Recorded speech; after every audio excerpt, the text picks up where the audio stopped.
Hey guys, welcome to the latest episode of the movie discussion Pocket Dimension, where time does not exist and the only thing that matters is film.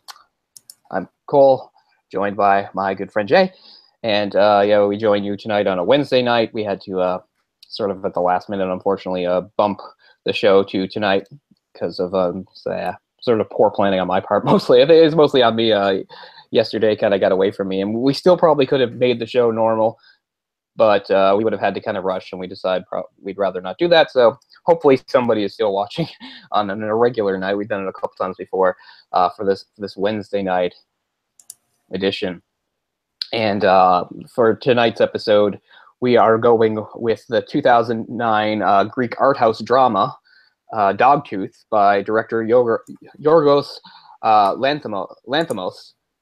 I was going to leave that up to you. That's my best shot at it. Who is getting quite a bit of attention right now for his latest film, which is currently in select theaters, The Killing of a Sacred Deer.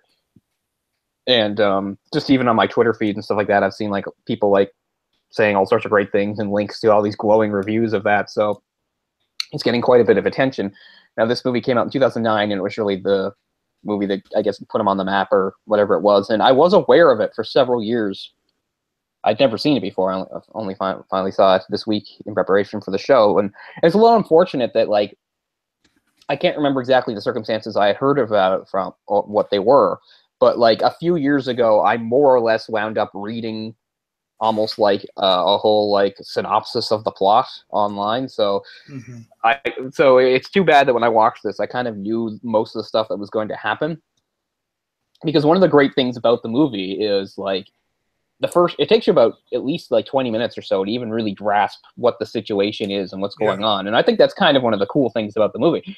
It doesn't have like a prologue or a flash. It just throws you right into this situation, and you just sort of have to figure out what's going on for yourself, because it's a very irregular situation with characters acting in a very strange way, and you're not given sort of any reasons for why that is or anything like that. And you just sort of have to figure out these are the way things are. And that's one of the things I enjoy about it right off the bat. As usual, we do our spoilers. So if you haven't seen it, maybe you want to hold off or something like that, because I feel like I have to give the setup. But in giving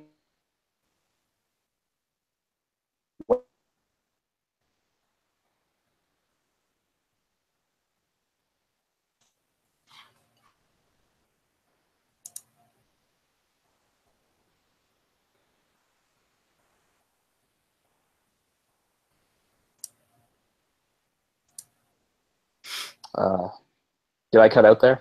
Yeah, just a little bit. Yeah, well, as I said, we were having some technical difficulties before the show. I think they've carried it over a little bit, so apologies if that's going to make this hopefully not an unwatchable mess.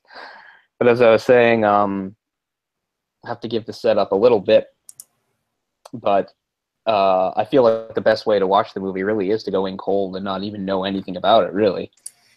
More interesting. I think it would, because as I said, I didn't actually wind up having that experience. But I'm watching, I thought, oh yeah, because I just really sort of appreciate that. I remember seeing just the other day, I guess it was probably when he was talking about his latest movie, The Killing of the Sacred Deer, he just gave a little soundbite, and he was saying something about, like, one of the things he liked to do in telling his stories was give his audience a little bit of credit that they can figure some things out for themselves.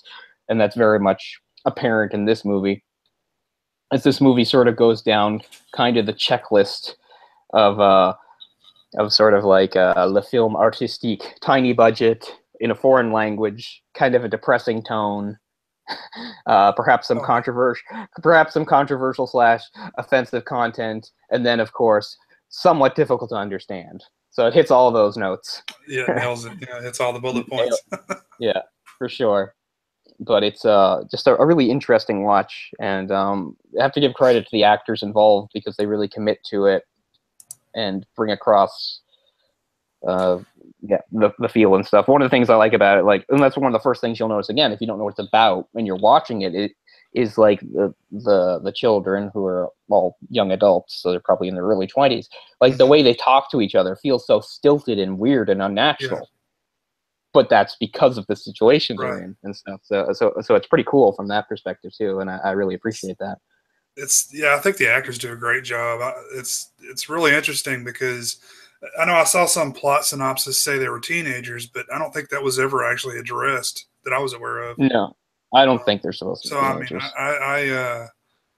I kind of assumed they were in their 20s because that's the age the actors were, Yeah. in their actual life. I would assume, they're supposed to be like in their early to mid 20s. That's sort of like the point. They're acting like adolescent children most of the time anyway, but experiencing everything that goes along with being an adult, like the sexual desires and stuff that they don't really know what's going on. But I found out about this movie years ago, back when it was first released. I was anticipating the Blu-ray release, and I picked up a UK release because it didn't come out here in the States for a few years after that. Yeah. And I watched it, and this director was unknown at that time. Now he's become a pretty big deal. Yeah. And I saw Lobster also, and I was not a fan of Lobster, but maybe I need to give it a repeat viewing because it is similar, satire, dark comedy type movie. But I really don't like Colin Farrell at all, so that was a he's big. He's in the new one too. Yeah, I know. I'm kind of. I sort of go back and forth on Colin Farrell, and that I think he's kind of annoying as a person. And I think that a lot of the times he phones stuff in, but I think when he wants to act, he's a really good actor. I've seen him give really good performances. I often bring up. I love his performance in Tigerland. I think he's really good in that. I saw that's film from quite a few years ago, but yeah, he's done stuff that I like, and I like him in it, but it's not very often. I saw a film. I saw In Bruges that I liked. He was in. In Bruges. That's a funny movie. What was really early on? I believe it was Irish that he had done. The one about the love triangle. It was like they were. Oh shoot! I just saw it not too long ago too. It was. Was it Intermission? I don't recognize the title. You could be right. Mm-hmm.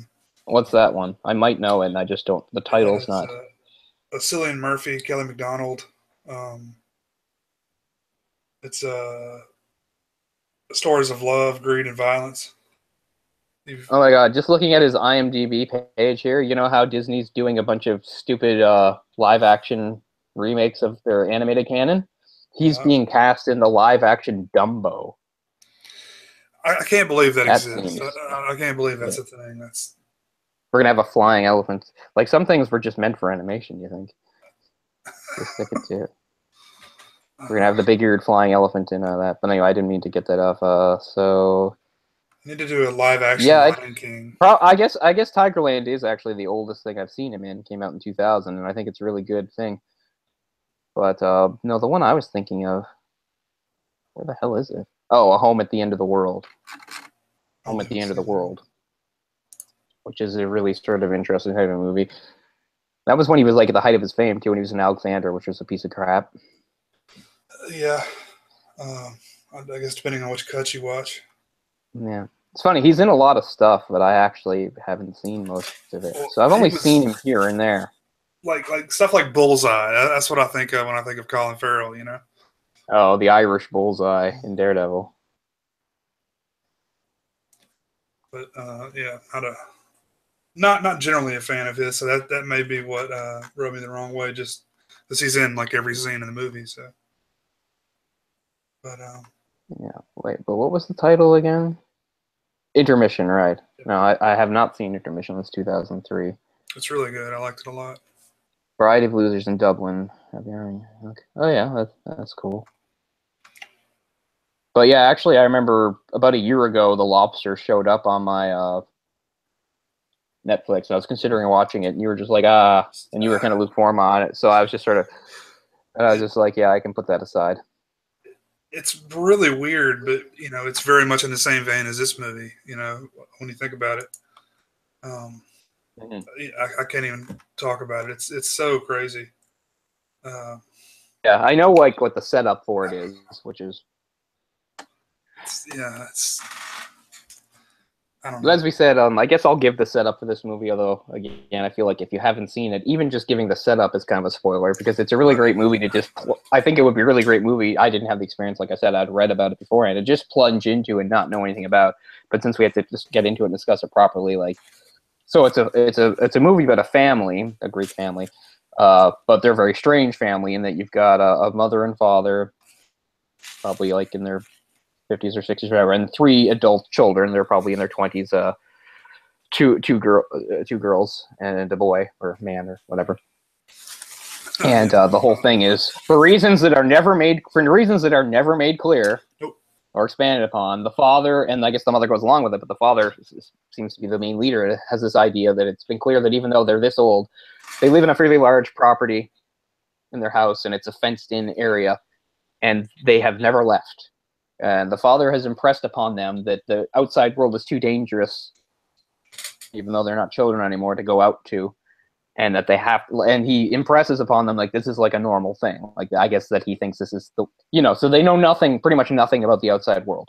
Even though he goes out in the outside world and does stuff and has a job and all those things and stuff like that, but they've lived their entire lives not knowing anybody else. The only outsider they've ever come to know is a co-worker of the father's who works at security at the gate at the factory he works at.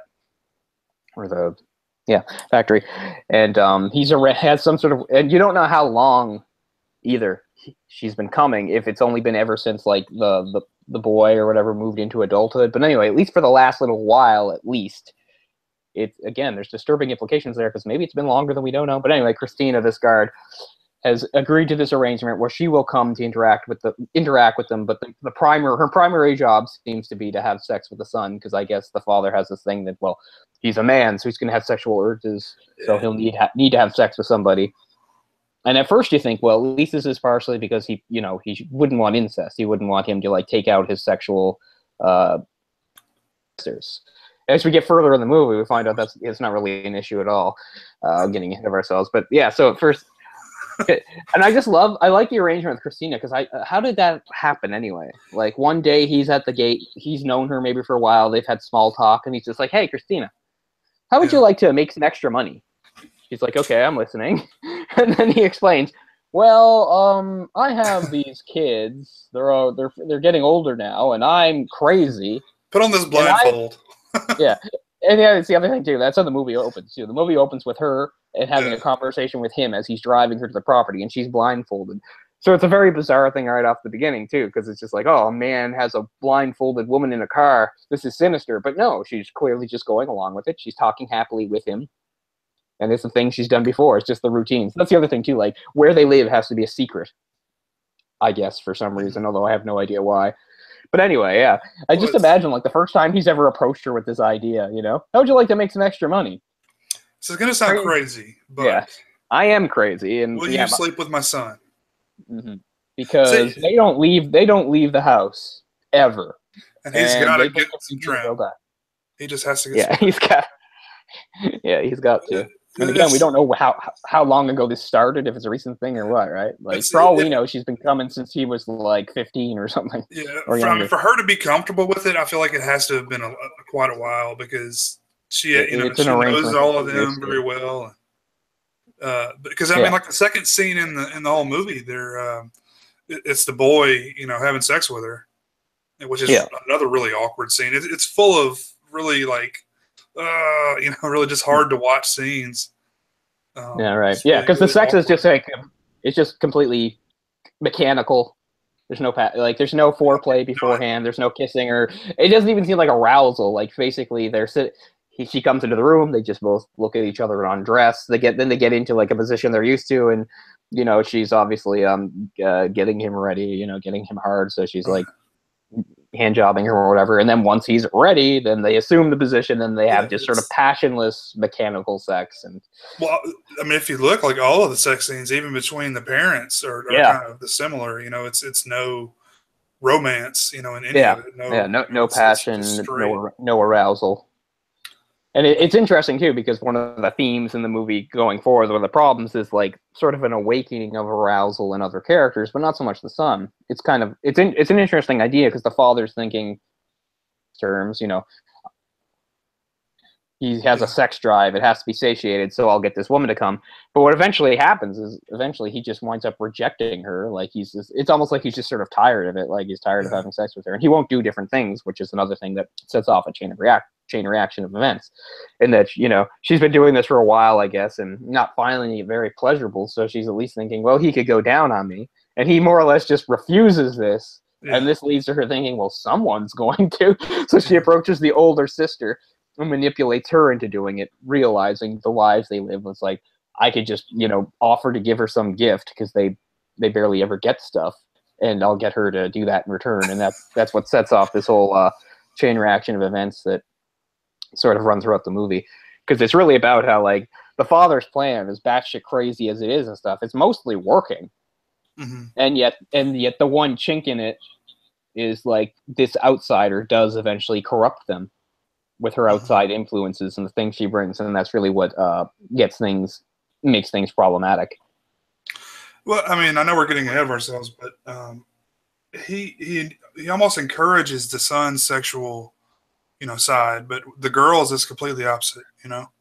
Yeah, like it's almost like if they display any sort of, like, when the girl's watching the pornography, which, you know, it's shown multiple scenes of him watching, the father watching, you know, pornography with the wife. Yeah. It just seems really twisted to me, the way he's you know, approached it. Yeah, he's got, like, as we know, he has some really weird views and ideas. One of the ideas seems to be like, okay, my son is a man, he's going to need sex, but the other two, we will just keep them completely in the dark of anything sexual, and it won't be a problem. And of course, it does turn into a problem, to the point that, like, the younger sister seems to really find some desire. Like, she finds out she likes licking people, you know. And it is a really interesting idea, because older people of that age, they are basically have the emotional intelligence and maturity of children. So in a lot of ways, it's kind of like watching children engage in sexual acts and not understanding the significance and the weight of it, which is, you know, can be a really sort of uncomfortable thing. And I found really fascinating. It's a really interesting idea, because I know we talked it before, and I've, like, harped on it too, like, because people, and for obvious reasons, when they see, like, children, like actual children in sort of sexual situations in a movie, how that's an uncomfortable thing. But I've also pointed out, well, it can also be true with adults too, and this is a great example of it. Whereas they're adults, and you could say it's legal and stuff, but really, they have, like, sort of the same, because of the way they've been raised and because of what they know of the world. It's, you know, it's basically being on the same level as, like, children engaging in sexual stuff, even though they're physically mature and stuff. And it's just a really interesting idea. They're so contained. Like there's so many things that they haven't learned and don't know about. They just keep going over these stupid, you know, they're learning what things are called and terminology, but it's completely wrong, which I don't even understand a lot of that. Well, I think for most of it, it's just words that, like, would be associated with the outside world. Those are the ones they have to misinform them on, because other things they are well informed on. It's like, because they live here, they do learn certain things. Like, one of them was talking about, like, medical procedures, because she probably books and stuff like that. The son can play guitar and piano, so, you know, they do use their time to learn things, but it's very controlled, again, by the parents, what they do. And they realize they're going to come across some words that suggest the outside world, so they have a specific plan of telling them that the words have different definitions that would pertain to the world they know. Oh, that's funny, because at certain points, like, they just seem to be making them up off the top of their head. Even as you said, it gets kind of nonsensical, because there's a point where, like, the son is having a conversation with Christina, and she's talking about having a dream where she sees the son as a zombie, and she's like, do you know that? Because she knows, like, he doesn't know stuff, and he doesn't want to, I guess, be embarrassed, so he's like, oh yeah, I know what that is.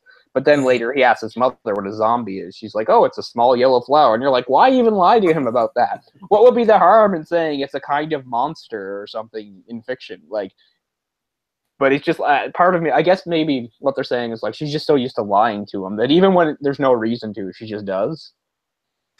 Right? It's because, like, what would be the danger in him knowing what a zombie is? Like, a zombie's not even a real thing anyway, you know? But it's or like what, you know, what pussy is. Like, it's a really bright light, is what they say. And they think that the actual maybe don't leave, the keyboard. Maybe don't leave. Yeah, keyboard. That's hilarious. And maybe don't leave your Yeah, pornos laying around, right? yeah, that's what I'm saying. Don't leave your porn laying around again. I mean, it is a really neat message because it does sort of reflect society a lot. In that he's sort of like a total hypocrite when it comes to sex stuff, right? Like Totally. he wants to keep his daughters in the dark, and which is sort of like an exaggeration of real life, right? Like you have daughters, you don't want to think about when they get older and having to be in romantic situations, which is a completely normal human thing. It's a normal parental thing, right? This is like homework for me. I'm learning a lot from this movie.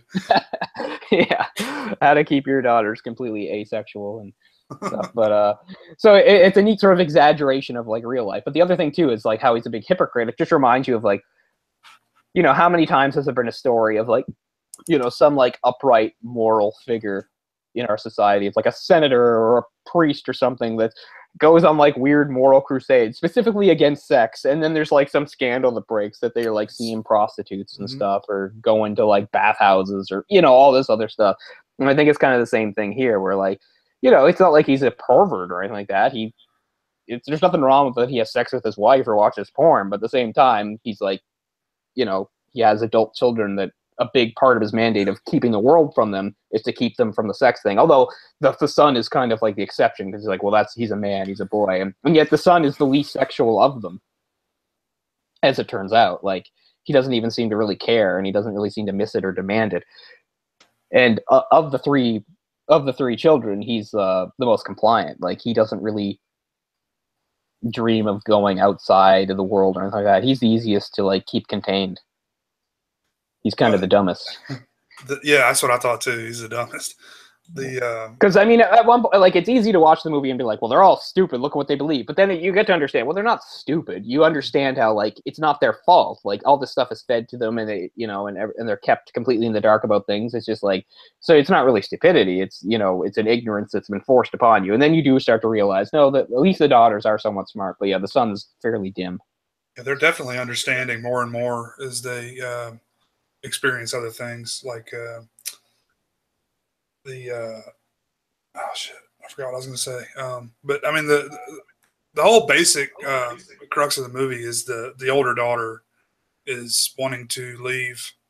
You know, she wants her Dogtooth to fall out. That's another big thing in the movie is you can leave the house when your Dogtooth falls out, right or left. And I think that they all think they're dogs, or the dad has told them they're dogs because the other dog doesn't come back, and he calls that his brother or their brother.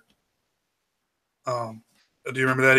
He goes to pick up the dog from the some sort of a dog training place. I never made the connection that he called the dog their brother. I just thought he made up a brother. Like, he was saying, you have a fictional brother out there in the world. Well, it was right after he went to go pick the dog up, and he wouldn't let him take him because he's not finished with his training. Yeah. And no, I never made that connection, honestly. I just thought it was a fictional brother. The idea was, you have a brother who's in the outside world, because they have him like throwing supplies to him and stuff like that, right? That's what I thought at first too. Yeah. Because after the encounter with the cat, he sees this as a perfect teachable moment, like a learning opportunity. He's like, well, this will teach them the dangers of the world. I'll tell them that the cat is what killed their brother. This is the monster. Yeah. It's funny, too, because it's weird, because it's like, okay, on one hand, even though we don't know his reasons for doing this, it's like something we can fathom, we can understand. For whatever reason, he has this idea, he has this plan to keep them afraid and isolated and kept in the world and telling them the world is scary. But other times, some of the stuff he says and does, it's almost like it's just a social experiment, and he's just enjoying fucking with them, I swear. Like when he gets to fish and puts them in the swimming pool? Yeah. Like, the idea that, like, fish just spontaneously appear in the pool. That's obviously a thing that they just think, because he's been doing it. Because it's fun for him, I guess. Just like making them all bark. It's like, maybe I could... And the mother goes along with it to help it out. Like, there's nothing to be gained. It doesn't make their world safer or anything. It's more like he just enjoys his control and fucking with them. It's like, look, I can make them all act like dogs. Like, it's funny. Well, that's another reason why I thought they all thought they were dogs, or he told them they were like the dog. Yeah, I don't know. I mean... Because that's plausible. Barking all the time. That's plausible. Yeah, that's certainly plausible. So yeah, there's no backstory. There's no explanation. We have no idea what made the father come to this decision. Which I think is great. I think leaving you totally out in the open it really makes it. Yeah, and then you can just speculate for yourself, or you could just watch the movie like it doesn't matter. It doesn't matter what his reasons are. This is it is what it is, and it's a fascinating thing. The whole idea of protecting, but not just protecting, but just being able to exert a certain amount of control. And I think again it has some parallels with real life, with like what we see with cults. There are people right now growing up in like weird compounds, being fed stupid lies about the world that they totally believe, and it's not because they're stupid; it's because it's all they fucking know. And this is kind of the same thing, just on a smaller scale, a family thing. And it does give you something to think about. It's like, I guess if somebody did have a property like that and was properly motivated, they probably could get away with doing a certain thing. Like, there's a lot of risks to it. It's hard to hide children from society, because in most countries, and I'm sure in Greece too, like, you have to send your children to school. That's the law and stuff. So we don't know how he circumvented that. Although, again, he could have just homeschooled them. Obviously, they did homeschool them, but not in any approved curriculum. Their homeschool was quite different. When he's talking with one of his coworkers, he mentions that his wife was in a really bad accident or something at one point, and she is really can't leave the house, and that's basically his excuse to where he can't go out and have drinks with the guy or whatever he wants to do. But we don't even know if that's so like you said, maybe it's just a story. Like, we don't know if that's true, if anything ever happened to her, because she's fine. She seems completely fine in the movie. She gets around fine. She does stuff fine. I think she has like the least dialogue of any character, which is weird. She's definitely brainwashed. I mean, she's the ideal wife for this, and that she's completely subservient, goes along with everything completely. And every time there's a problem, she runs interference to try to like fix it up, or just go along with whatever the father says. And again, you have no idea why they think it's a good idea, or if it's just like a crazy experiment or what. And you don't really have to focus on that, because just the situation itself is interesting. And I mean, he really does believe in it because of the way how angry he gets, and he goes out and physically assaults Christina when he finds out like that. Her letting the eldest. Oh, that's the other thing. We don't get to know the names, and part of me thinks they weren't even given names because of the way they talk to each other and react. I don't even think they have names. I think that's part of the. I think that's part of his program or whatever it is. It's like to not even give them names, which I think they think is normal. Like, they know names exist, but they don't seem to think names apply to themselves. Because one of them, she's talking about Bruce. She's like, "You can call me Bruce." She's like, "What's Bruce?" She's like, "It's a name." She's like, "You can call yourself a name." She's like, "I want to be called Back." She's like, "That's not a name. Your back is your back. That's not a name." We call our back a back. It's really interesting. Yeah, it's interesting to see their weird, like, childlike interactions with each other. Because you could see, like, some of the dialogue coming out of it would make sense. You could understand if it was like a couple of 6-year-olds. Yeah. But it's 20-somethings. The whole thing is just really interesting to me. Like, I watched this movie yesterday, and I was going to just watch a few scenes today, but I wound up watching the whole thing again.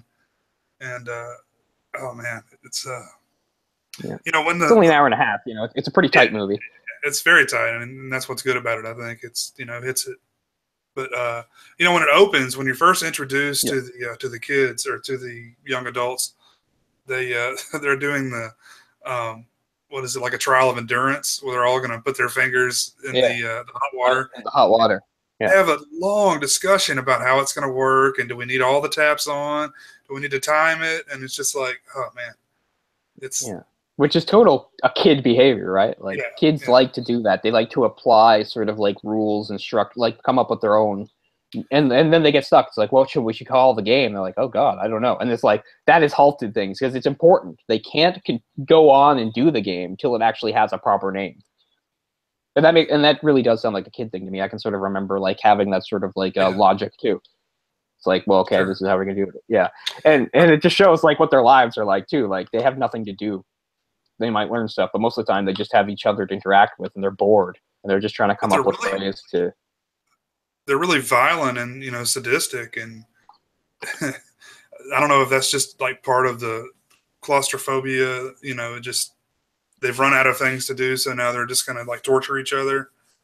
There's one scene I think it's totally unmotivated. The older daughter when she slashes him with the. I mean, Yeah, I know. At first, it's just playful teasing because there's a part where, what was it? She takes the plane from him. We'll talk about the planes in it. She takes the plane from him and runs and throws it beyond the fence, which is like a total like sort of kid thing to do, right? It's like, you took my toy and threw it away, just spiteful. So she's already wronged him.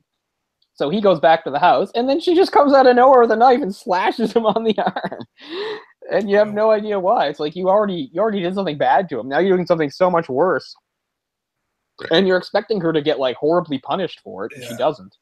She gets like punched in the face or punched in the head by her mom, or I guess slapped with a closed fist. And that's the other thing too. Like, I mean, they are corrected with violence to a certain extent, but except for like one scene, and even that scene is not too extreme. And I'm never saying it's like okay, it's okay whether they're adults or whatever the situation, you know, like physical abuse is wrong, whatever it is. But I just mean the physical abuse is actually kind of light. Like, it's just more like a smack. It's not like they're really being beaten or really hurt or anything like that. Well, even when he gets mad and whaps her with the VHS, it's not really that big of a deal. He only hits her like 3 or 4 times.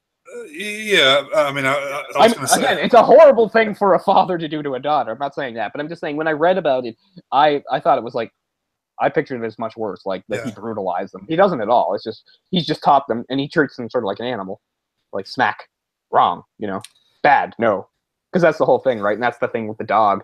It's just a parallel. It's like, well, basically, you're raising them sort of as if they're dogs or something like that. And the guy has the conversation with him. It's just like, you can't just pull them out of the training.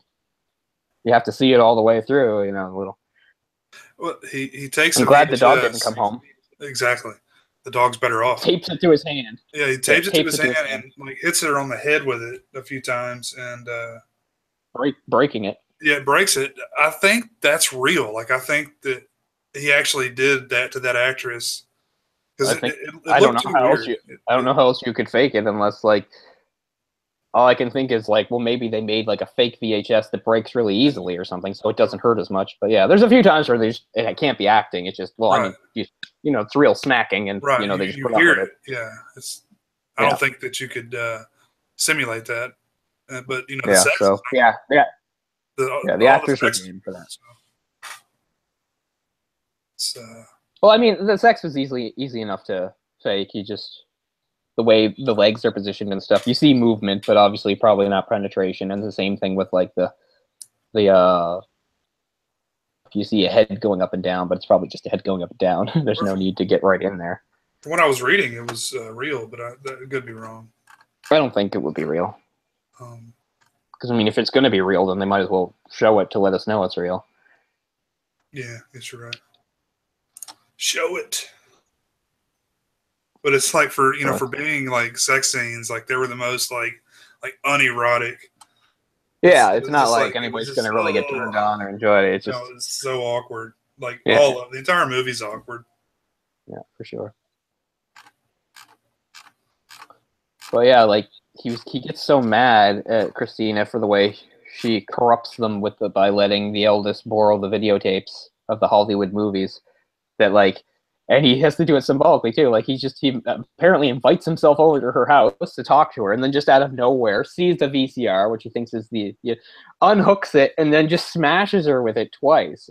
Like, she's dead, right? She's dead. I have no idea. I didn't think she's dead. Really? Okay.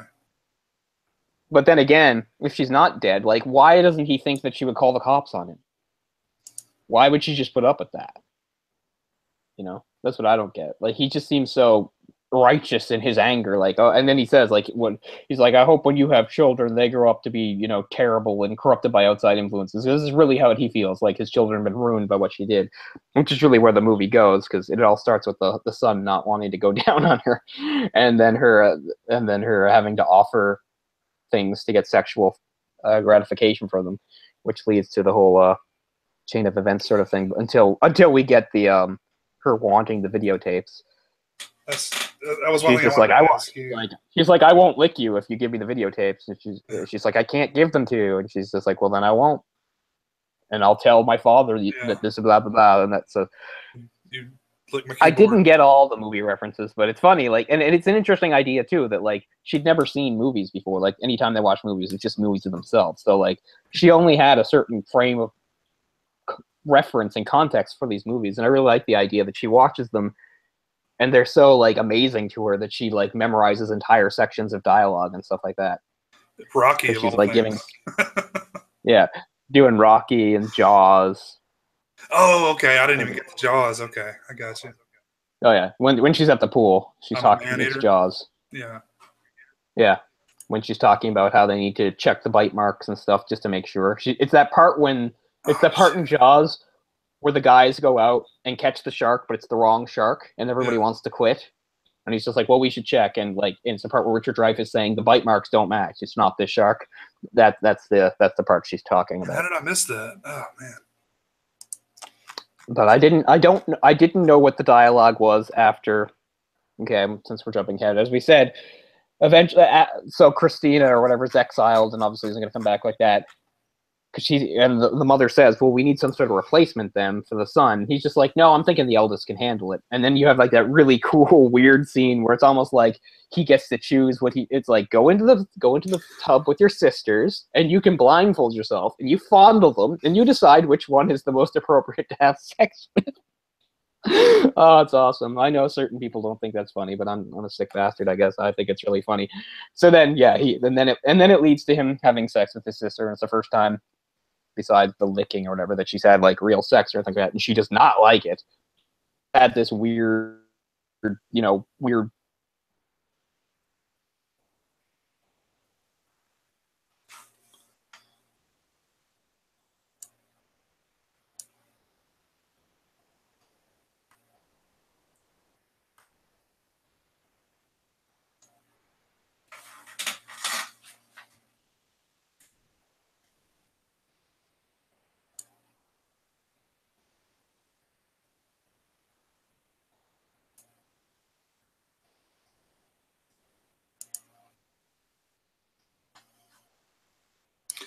I think it's back now. No, almost. Yeah, it's hard to pinpoint when it starts. But I was just saying, when she winds up having sex with the brother, she doesn't have any sort of frame of reference what it means, but you can tell somewhere deep inside her, even though she doesn't know why. Like, she knows it's wrong. She doesn't know why it's wrong or it feels wrong, but it's wrong, and she really doesn't like it. And then after that, she quotes some movie, but I don't know what that movie was. Did you know what movie that was? When she says something like, "You do that to me again, bitch, I'll..." That's what I was looking for. That's the one I don't know. It was also a Flashdance reference. I didn't even realize she was doing Flashdance. I'm not familiar with. I know what it is, but I haven't seen it. I know the scene, but the big. Yeah, that's the Flashdance, and it's really funny again to see that kind of dance outside the context, like without that music playing. Like, it's hilarious. Like, she's doing it to completely inappropriate music. And the dance they started with was pretty hilarious. The horrible choreographed film dance they were doing. Yeah, I liked how it was implied that the younger didn't really know it, and she just had to like keep looking over at her sister to copy her. Yeah, like, you notice how she was like a couple seconds behind. She'd like watch. It's like she didn't practice at all. And then when she said she was tired and wanted to quit, I was surprised that they let her. But they're like, "Yeah, sure, it's fine." Yeah. Which kind of surprised me. I thought they were going to be like, "You dance until I say you stop." Dance, bitch. Yeah. But for some reason, they're in like, they're in a good mood. I guess because he's just enjoying his complete domination and control of them. Just like when he's saying, like, "Your mother and I are going to have our anniversary, and this is what's going to happen." It's like, "We'll celebrate with cake and blah, blah, blah." I'm like, "That's what's going to happen, and you're going to like it." And stuff. Probably the weirdest and most part that I really couldn't understand from all the bizarre things they tell the children and make them believe and stuff was the thing about the fake pregnancy. Yeah, I agree. The mother says, and then she also says, "and a dog." So they believe that people can give birth to dogs. And they're just saying, and they also are taught to believe that like a pregnancy can just stop if she decides, because she's like, "If your performance and behavior doesn't improve, I will, give birth." And they're like, "I don't want to share my room." She's like, "Well, maybe if you behave well and your performance improves, then maybe I won't give birth. Like, you know, it's so messed up. But the best part is when she throws in that she's also going to give birth to a dog. Was that going to be their explanation for the dog coming back from the training? Oh, possibly. Was it the mother gave birth to it? Like, see, it's parts like that where I'm just like, that is so nonsensical. Is it just the father like having fun? Was it just him like fucking with them? Like, he's like, I've already got them to believe whatever I want to believe. I might as well make it as ridiculous as possible. Like, I can't even come up with like a parallel or any sort of explanation for why. Because, and the weirdest part is, I thought she really was pregnant because at first she's lying on the couch and she turns to him and says she's pregnant. Right. And that's not what the kid's around. Something, oh, she really is pregnant. But it never comes up again that she's pregnant. And she just tells the kids, oh yeah, I'm pregnant. I'm going to give birth to twins or something and a dog. And then it's never brought up again. That is so weird. Like, I have no idea what it means. Thing that happens is she regularly, like she looks like she's too old to be pregnant. That's what I thought too, yeah. So I'm just thinking, has she just regularly every once in a while told them, I'm pregnant, I might have a kid, and just use it to like threaten? Is it another behavior modification technique? Like, they're in my room, and they're like, no, it'll be good. You know, the family will be bigger, and it will be stronger, and this will help you. Stuff. And so like, well, you know, if your performance, they always talk about the performance, if performance improves, then maybe I won't, or something. It's really weird and messed up. I mean, yeah, you can read into it all you want. I mean, maybe they were going to get more kids and, you know, introduce them to their weird environment. Yeah, maybe they were, just going to like adopt kids or steal kids. Like, this guy seems like he's capable of anything, right? You could totally picture him just like kidnapping some children somewhere and putting them into the family and stuff. I think so. It's a very because it's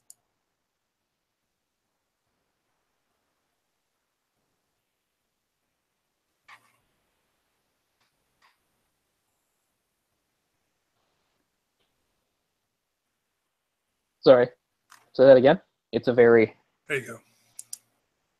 Yeah, it's a very what? I didn't. Oh, me, that. I'm sorry.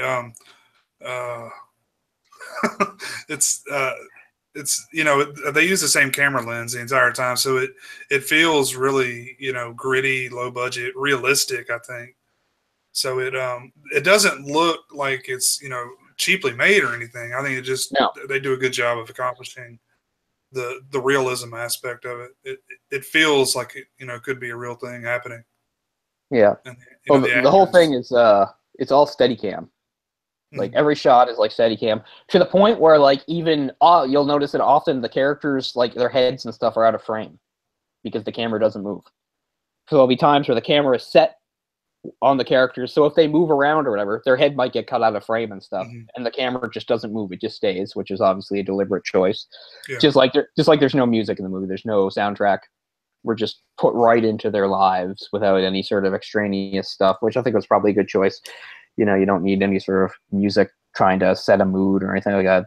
Something like, as great as music is for setting a mood, there's times where it's not needed. And this, you know, the mood will set itself without any sort of musical accompaniment.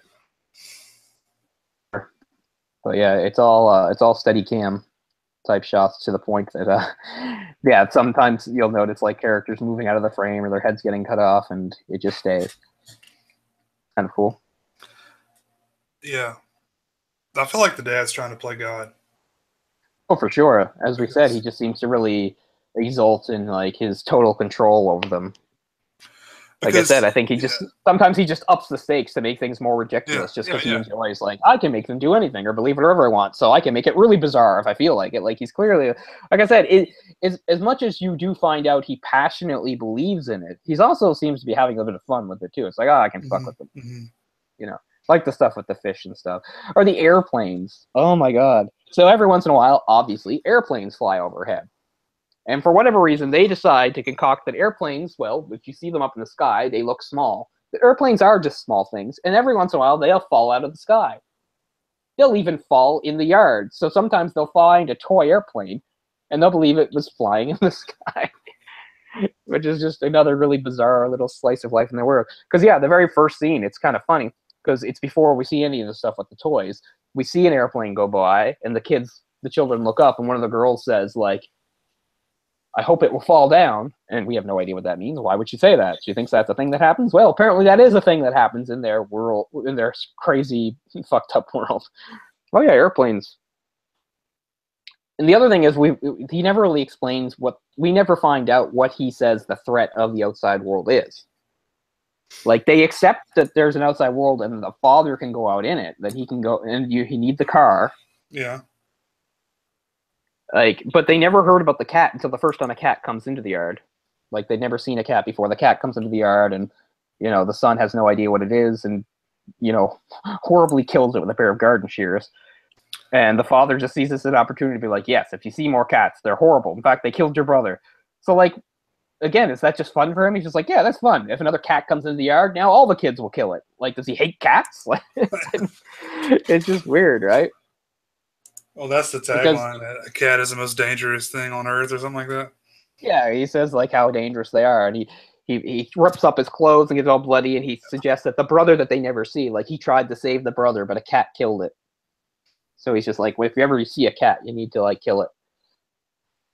He's like, but you like dogs? I don't know. I was terrified for the dog to come home, but we never see that in the movie. So I was like, what the hell are they going to do with the dog? And, like, it's not going to be long before, like, he's, like, having the dog have sex with the daughters or something. Oh, like, is that the next step? Like, I'm glad we never saw the dog come home, because I didn't want to see what the next level would be integrating the dog into it, especially if they're going to say, yes, this is a dog your mother gave birth to. So he's your brother dog. Like, I don't know, man. So messed up. But so entertaining.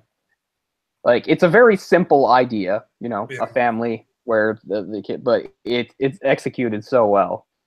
And I really like the weird, like, because as we said, yeah, if you're going to tell this story, like, there's different ways to do it, but this just has little layers, little things thrown in, like, especially really bizarre explanations for things and stuff that are just, you know, make it completely unique, which I really enjoy. Like I said, like, even though so much of it he's just fucking with them, or does he really believe that, you know, and you never really get to know. Yep. But very interesting. And they have no contact with the outside world. Like, there is a telephone, but it's kind of hidden. It's hidden. Yeah, in the bedroom. And they hear their mother talking on it, but they just think it's her talking to herself. You know, she's like, oh, mother's in there talking to herself again. That's what the thing is. That everyone, you know, that sometimes mother just talks to herself, locks herself in the room, but that's her, you know, calling the father to tell him about stuff and what they bring home. Tells him about the cat, and he's like, oh no, that's great. I can use that. You know, he's talking to her like, it's like he seems to think this is a great opportunity, another teachable moment for them. You can tell them how dangerous cats are. Because, again, does he hate cats, or is it just funny to him? Like, who knows? We don't know. Well, dogs hate cats, right? Yeah. Yeah. I guess he really is following the dog mandate. This is the dog method. Family, as if they were dogs. But even most dogs get walked every once in a while. These dogs don't get walked. But yeah, you have no idea why he feels like the need to do this, and it's never explained. Like, did some traumatic thing happen to him, or somebody he knew, or, you know, or is it just like, hey, I can do this, so I will. Yeah. He's a crazy person, I think. Yeah, he's definitely a crazy person, but he's also really dedicated to it. As we see how angry he gets at Christina, where he goes to the point of assaulting her, and feeling like he's totally in the right about it. Yeah, I don't know. I mean, how many times can you get hit with a VCR and not die? He hits her twice pretty hard. Right, but yeah, it's pretty hard. I didn't know. You know, it's another one of the things that's left up to. I assume she's still alive. What's the point? What's the point of him yelling at her afterwards if she's already dead? That's a good point. He's in the. He's like, I truly hope that your children will be, you know, corrupted by bad influences. Blah blah blah. Like, he's so mad because, again, she's the one that more or less started all this. Although that was, I guess, the big sort of flaw in his plan from his own ideas about sex. It's like, well, the son needs to have sex. And again, early in the movie, you might think, oh, I sort of get it. Like, he's concerned about, you know, having sexual relations with the daughters. But then it's just like, no, that's fine. Yeah. That's the whole purpose of Christina, to even come over there. Yeah. Nah, go ahead. No, I was just saying, like, Go ahead at and first you finish. think that it's like to keep that from happening. Then it's like, no, that's fine. They just need to get to a certain point where they're ready for it or something, I guess. I don't know. And towards the end, after the eldest has sort of made her escape, the other two are in bed together, and it all seems very innocent and stuff. But then they're just sort of holding each other, kiss each other on the lips. It's like, oh god, It's just Yeah. like, well, but it's not their fault. They don't know anything else and stuff, and Yeah, it's one of those movies that doesn't really have an ending exactly. I mean, it does, and it is what you expect. Yeah, the Flashdance thing sort of pushes her over the edge, punished for it. Yeah. And Well, then, she's learned that there's more out there than father's leading on. She's very smart. That's why well, I guess knocks her teeth out first, but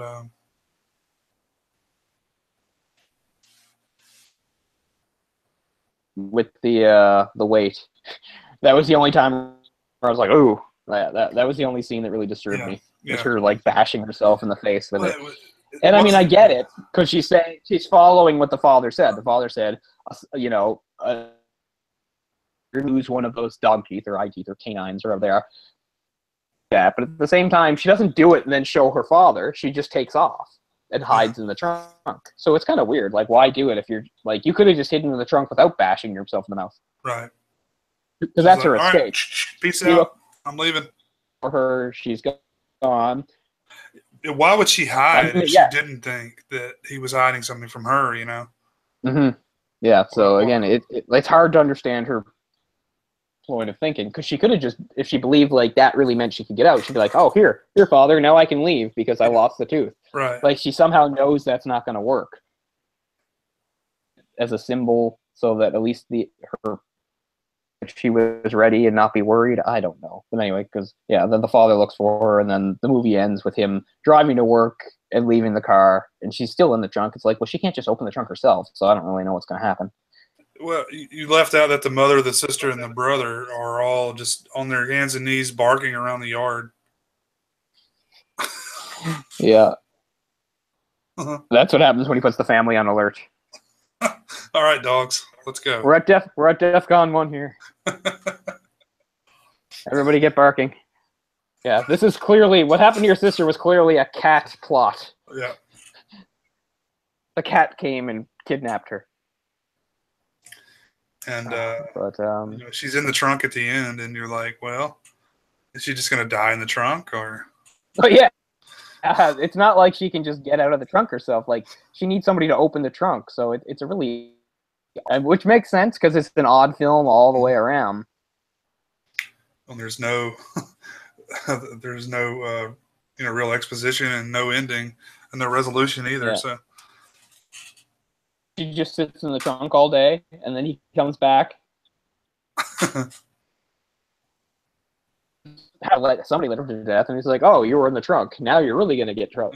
Because it's not like one of those endings where like now she's free. Because it's like she's free, but it's gonna even work. Sequel. I don't know. Sequel.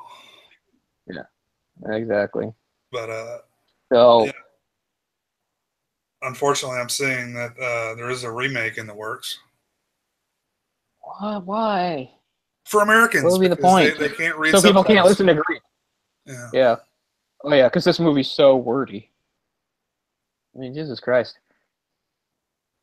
Other movies, like 1970s softcore porn.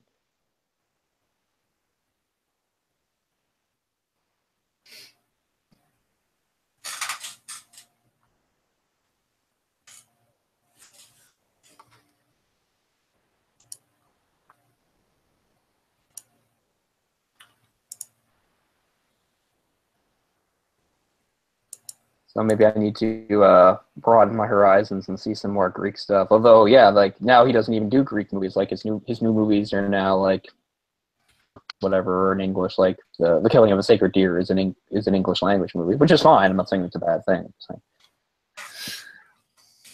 But this movie. How well would this do? How well would a remake of this movie do? I mean, first of all, it's going to be shit because it's going to be polished. And Yeah.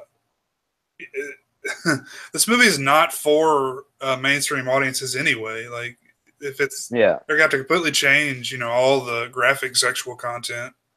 How are they going to even get anybody to go see it? What's the preview going to Right. show? Oh, hey, remember that Greek movie you were too afraid to see because you don't want to read subtitles? Well, here it is in English. Yeah. And remember how I said, like, I point out like how the movie doesn't have a soundtrack? The remake will definitely have a soundtrack. We'll see like a preview playing some, I don't know, Led Zeppelin or something. I don't know. Yeah, that'd be good. Yeah. Led Zeppelin, or throw Led some Bee Zeppelin. Gees in there. Yeah. Because that's one of the cool things I think about the movie. It's like whenever you have like a weird, you know, almost all the scenes are weird and uncomfortable. You don't have some music like forcing a mood on you. The mood's already there. You know what it is. Music would be an intrusion. So I feel like, yeah, the remake would probably do that. It would be like, oh, here's sad music for this sad moment.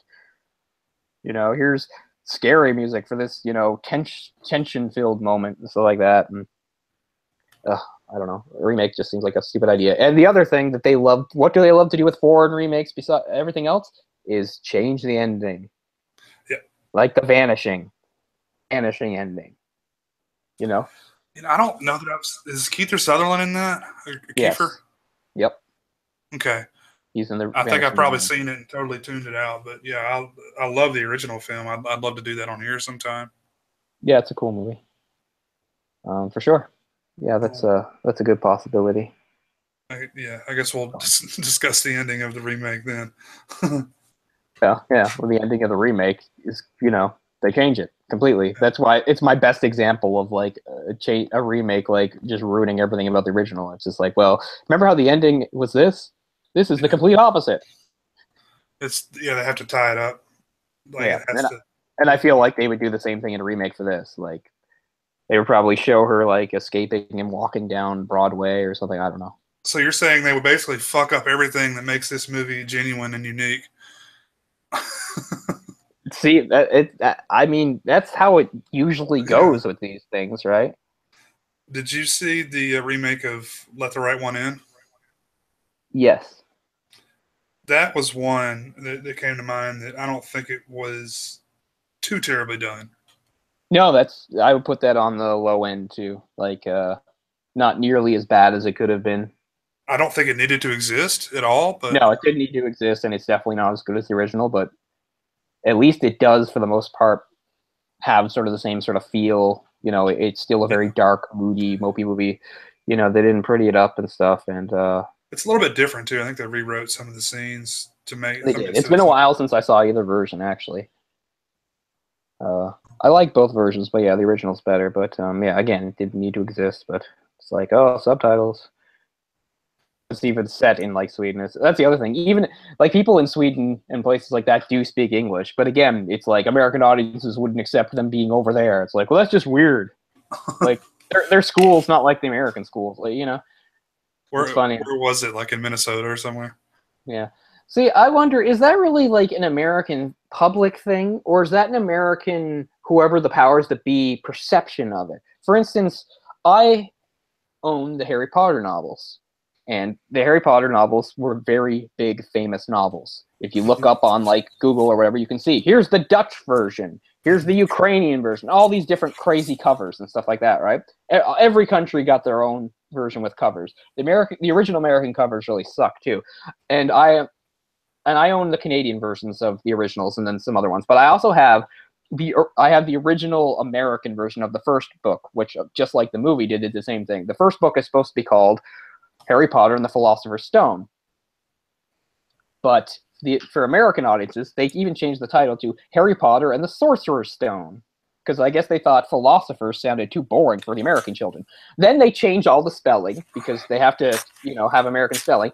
And then even when there's references to football, they change it to soccer, just in case American children might even learn something by reading it. Be like, is that like a problem? Can't you imagine an American child reading the British version and saying, wait a second, that doesn't sound like football, that sounds like soccer. Then you could ask their mom, their mom be like, oh, well, over there, they call soccer football. And then they would have learned something. But we're the stupid ones for changing the name.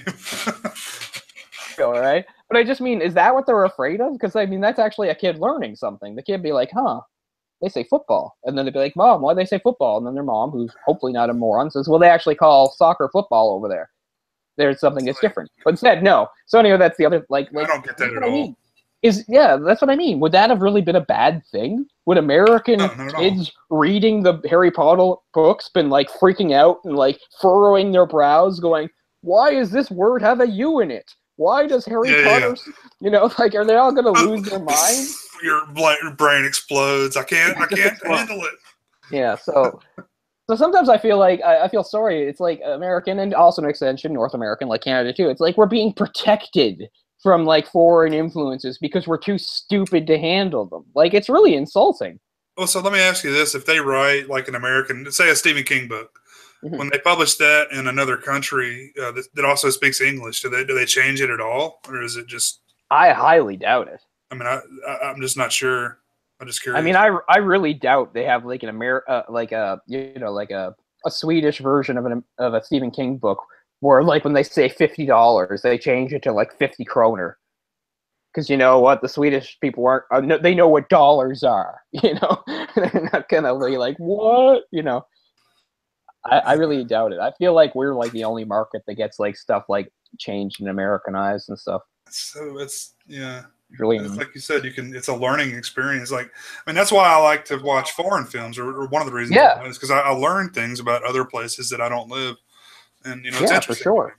So. I really enjoy it. I don't know if we'll do it on this show because it doesn't really fit the format, but sometimes I like to talk about one of my favorite things in the entire world. Well, it doesn't matter whether it's a movie or a comic or whatever like that, just things, period, is an anime miniseries, 6 episodes. It's called Fooly Cooly. Came out back in 2000.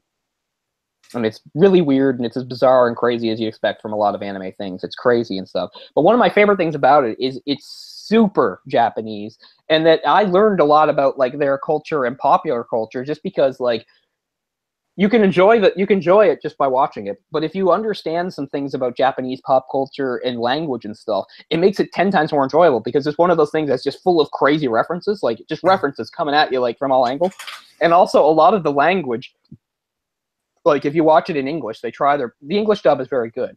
And they really do a good job of trying to get, because a lot of the language is also based on making puns and stuff that of no way translate. Right. So but if you look it up, like, and I learned a lot through that. And it's one of the things that really, I mean, I always had an interest in Japan anyway, but it's one of the things that really revved up my interest in Japan was Fooly Cooly. I loved it. And one of the things I just loved about it was everything was just so Japanese, because it was supposed to be, because it was set in Japanese, it was made by Japanese people, you know, et cetera, et cetera.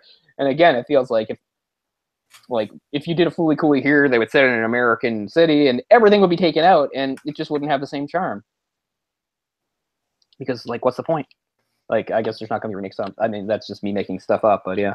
But that's one of my favorite things ever. I love it so much. It's hilarious. I have to check that out. I don't know. Yeah, it's called Fooly Cooly, but you would see it as FLCL if you're looking it up. Okay. But yeah, it's really bizarre. Like, just to give you a really quick setup, not to ruin anything, but like the setup is it's like a small town in Japan. You have a boy called Naota. He has an older brother who you never see in the show because his brother was a baseball star who moved to the United States to have a baseball career. And it's about how like this weird girl who's like an alien comes from like another planet down, and she's on the run. I don't know, and she's got like she's got a Rickenbacker base. But anyway, she runs into him by accident, and it turns out he has like a weird portal in his head where robots come out of his head. So it's all about how like his robots and weird things keep coming out of a portal in his head that she caused.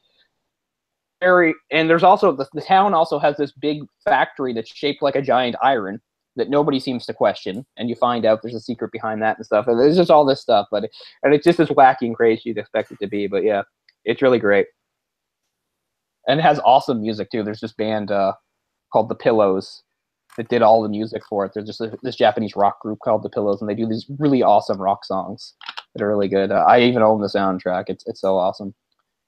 I think I put one of their songs in our chat on Twitter once before too.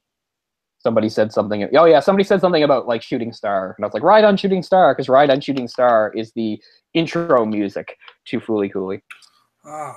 But anyway, yeah, maybe we'll do an episode on that. It's not a movie, but it's a really cool series. It's 6 episodes. All the episodes are about 25 minutes long. But just one of my favorite things ever, and one of my things that just makes it so special and great is like it's really Japanese. They're always talking about Japanese pop culture, food. Like it's full of references that like you have to constantly keep like looking them up to understand them and stuff. But and I get it. I get maybe some people want to do that, but like you said, it's fun to learn these things and find out these things. Like, and that's what I don't understand. Like why we're treated in such a way. It's like if we're gonna do a remake, we need to remove all these things and stuff like that. Like, does the average person watch this stuff and just get confused and angry? See, I don't think it is. I think it's just producers not knowing having no respect for us. Just thinking no idea of what people want. You know, obviously, like look at the films coming out. You know, like we had a fucking Baywatch movie come out. Come on, you know, like, who greenlit? They thought for sure they stuck The Rock in there, so they were like, "It'll work. The Rock's in there." The only reason Baywatch was successful as a TV show is because internet porn did not exist yet. Yeah. I was like the only person of my peer group that didn't watch Baywatch, which is weird because I was as horny as the rest of them. I don't know. I found different avenues. Because, I mean, I'm telling you, all that teen stuff from the 90s that my peer group watched, we watched it for one reason, because we were horny and it had really good-looking people in it. Mm-hmm. That's why they watched 90210, any of those things. It's like there were really hot, good-looking people in it, and, you know, we're young, full of hormones, and this is something for it. I'm not going to defend 90210 at all, but I think it may be a little bit better caliber than Baywatch. Probably. Like I didn't watch either, but better made. I'm sure. Very, you know, soap opera-y, but yeah. The only thing I ever watched at Baywatch was the intro. I used to watch the intro. Yeah. Because that's the best stuff. That's them running. There you go. Remember how didn't they make like a Baywatch spin-off show that was like about paranormal investigation? Yes. Baywatch Nights. I cannot believe that fucking exists. It lasted for like 3 seasons. Like it almost got canceled, but then they switched to the paranormal shit and went for 2 more seasons. That's amazing. Yeah. But again, I guess it speaks to the popularity of Baywatch. It was in that, you know, X-Files type period of time. So it was, you know, there was a lot of similar paranormal type shows on. Like, oh, it's you know, what monster of the week are we going to hunt this week? Mitch? That's David Hasselhoff. Along the way. Germans love David Hasselhoff. That's a... Got many questions about that. I mean, his voice is not that great, right? I mean... His singing voice? No, it's no. not. It's just funny. We were talking about cultures. Yeah, how sometimes things get more popular in other countries and we have no idea why. Like big in Japan, that's almost like a saying. Like, I never heard of them. Yeah, but they're big in Japan. Yeah.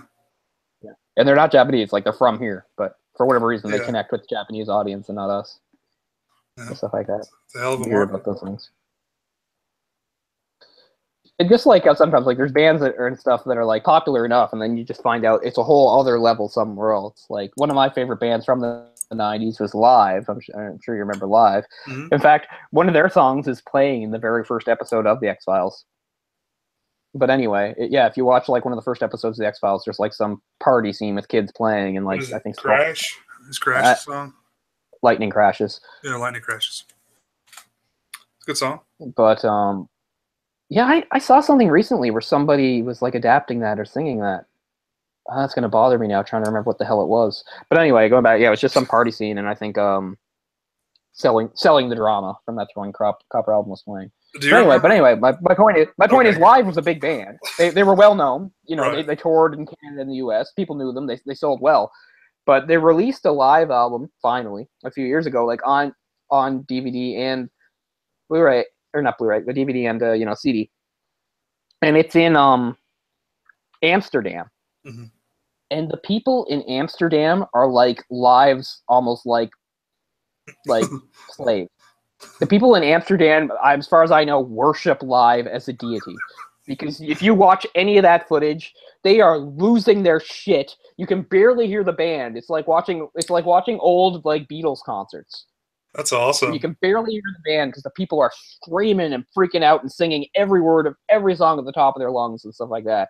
Like the people of Holland are just insane for Live. And I'm not saying that's bad. I always like Live, but I just mean You have no idea until you like see them in Holland. It's insane. It's pretty cool though. That is funny.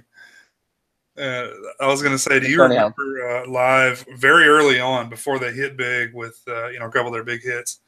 The dude was bald still, but he had a rat tail. Do you remember that? He had like a long rat tail. You can see that in I think it was before Lightning Crashes. Yeah. Lightning Crashes was on Throwing Copper '94. That was their big breakthrough album. They had 2 albums before that, or sort of an album and a half. I even own the really old one, which is so old. It only has like 8 songs on it. But the second one had a minor hit, which they still play live. In fact, I saw them play it, which is called Operation Spirit, which I really like. And that's from the old album. And I think there's a video on that album. One was Operation Spirit. One was another one. I can't remember. It might have River or something in the title. And you can see that. And that video has him bald with the really long rat tail, and he looks absolutely ridiculous. It's really funny. It was like, hey, you got to cut that off, buddy. That shit's not. If you want to go big, you got to cut that off. Oh, is that his name? Yeah, Ed Kowalczyk. I don't know the other guys' names, but there's 4 of them, and 2 of them are named Chad. 2 Chads. One of those rare bands that's been around a long time and has never had any of their members change. Always been the same 4. That's a pretty rare thing. I think the band that holds the record for that is Rush. Rush have been playing with the same lineups since 1971. That's crazy. Or 72 or something like that. They're a band I would have liked to have seen live, but they're, as much as I want to support Canadian music and stuff like that, they're ridiculous. Ticket prices. I'll never see Rush. Ticket prices are crazy, man. They come to Halifax at least 3 or 4 times since I've lived here, really? And it's always been like, you want a ticket? I hope you want to pay like $150. No, for Rush a lot, but not. I don't particularly like live music that much personally. It's I do. It's one of the few joys left in my life. I really do get into it, but it's not for that money. I don't like, it's the having to rub elbows with a bunch of sweaty, nasty people and shit like that. I just don't. It's the one time I don't mind, because I'm almost the same way. It's the one time I don't mind. Although I'm not a stadium person. This is another reason why I won't go see Rush. I don't want to go see them at the Scotiabank Center. I like seeing bands in clubs and stuff like that. And that's the one time I don't mind. It's the one time where I actually feel a kinship with people around me. Because most of the time I'm just like, fuck everybody. Go through life. You all suck. It's the one time where I actually can feel sort of an affinity for the people around me and stuff. Although, that varies from place to place. Because sometimes, you're in there with a bunch of people that don't even, I become a total snob, right? I'm like, you don't even know this band, like, a bunch of middle-aged women are like, I heard this song on the radio. I'm like, you don't know, like, name one of their albums. Although, I mean, the thing that people are the biggest posers about is another band that I've never seen live, but I've had the opportunity to, and again, never interested because they're way too past their prime. In fact, they're the ultimate past their prime band, the Rolling Stones. I remember in the last few years, there were a couple times the Rolling Stones played in this area, whether it was New Brunswick or here and stuff like that, and always hearing about people like, say, hey, we saw the Stones and it was so good. It's always like some 21-year-old girls and her friends. I'm like, you don't know anything about the Stones, man. Like, again, there's nothing wrong with that. It's just me being a snob. Yes, you like their music, go listen to it. But part of me just feels like, what the hell do you know? Can you name any of their albums? Like, do you know anything besides Satisfaction and Start Me Up? Like, So I'm a total snob, and I realize there's no reason for that. If people enjoy music, they enjoy music. They want to go see a concert. Don't rain on their parade. But yeah, I can be really cynical about that kind of thing. I'm like, you're not a real fan. I can see both sides of it. Yeah. But I'm older now, and I don't. There was a time where I was really sort of connected to the local scene here in Halifax. Now I'm not. I don't really know any of the bands anymore. But 15 years ago, I was pretty into a lot of the local bands. I would go. I wasn't really a scenester. There was stuff I didn't see and stuff, but I was at least there. I was on the scene to a certain amount. Band like Winter Sleep, which is still around. They're like the last band I can remember. Saw a poster for them the other day. I'm like, oh, good, they're still around, I guess. Never broke through, though. It's like live music is the only thing keeping music alive. Those expensive concert tickets. That's like nowadays you sort of get why they're more expensive because it's like nobody's buying your albums. Yeah. They might buy like 2 or 3 of your songs at 99 cents a pop. Why? Why would they when they can go like virtually anywhere and download it for free the day it comes out? Yeah, Spotify and all this stuff. I don't. Well, now Spotify is different because they actually do get some ad revenue from that. But Okay. I mean, Yeah, I don't know how it works. I'm talking about just like straight up like illegal downloads. Oh, Spotify would be I like, thought straight up illegal downloads had like sort of slowed in the last few years because of iTunes and stuff. Because you could it be never right. occurs to me to download music anymore. I mean, I downloaded music like a fiend in the Napster days too, but Yeah. ever since like iTunes, I just don't bother. I'm just like, this is simpler. Well, Plus, I it's don't more know. variety. I always thought of like It's Spotify funny, like and like Pandora is similar to like Netflix for movies. They don't make nearly yeah. as much money as they would if you like bought the album, but they do make a little bit of money off of you listening to it. Yeah. It's funny though, like albums have totally like died out, even though I'm still a big believer in albums because I like the idea of a collection of songs Yeah. that sort of have a theme. Like that's always meant something to me, and in the order they're supposed to be played and stuff. And honestly, I'm one of the few people that sort of takes advantage of that for iTunes because I'm just like, look, I can find like weird obscure albums I could Yeah. never find in my record store, and I really enjoy that. It's just like, well, here's like some band live in Bangkok in 1975. I'm like, that's awesome. I'm Yeah. gonna get that. If I was Whereas I like guess most people 13 just don't. and I had that ability, I would have been the coolest thing ever, man. I was such a Yeah, music fan at one time in my life, but you were so limited by, for one, the fact that it was like $20 for a CD. You know, yeah. But yeah, in the late '90s, early 2000s, I was downloading music. As you said, the other thing that was helpful too was there was. I mean, it's true for a lot of bands, but it seems like a lot of the bands I was into had a lot of songs that weren't on their albums. Just like B-sides and stuff. So I was always trying to hunt down MP3s of them because there were quite a few bands I liked had like songs that they played that might show up like in like a single or a soundtrack or stuff, but were never actually on an album that you couldn't have. So I was trying to like download them and stuff. yeah, I had some really awesome stuff that I'm sure you did too back in the day on old computers. That's all lost now. yeah, Really like weird. Like I had a lot of really great stuff. Like a lot of stuff that was like recorded like at radio stations appearances yeah. and stuff. I had this great radio station appearance of Foo Fighters, and it's Dave Grohl with an acoustic guitar, and he's playing the Creed song with arms wide open.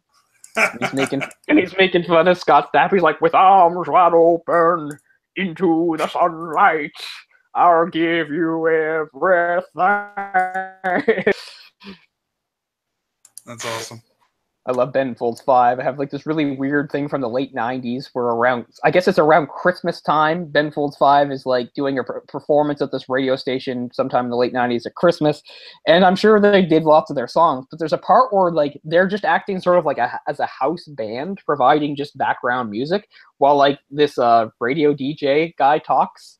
And he's actually really funny. And there's a part where he just does like an improvised rap where he raps about being Jewish at Christmas time, while Ben Folds 5 just plays like music behind him. And it sounds ridiculous, but it was actually really awesome and funny. And I really miss that I don't have that. So yeah, I used to have some really cool, like just weird, obscure recordings stuff that are just lost to time now. I'm sure somebody has them somewhere, but I don't have them anymore. It makes me sad.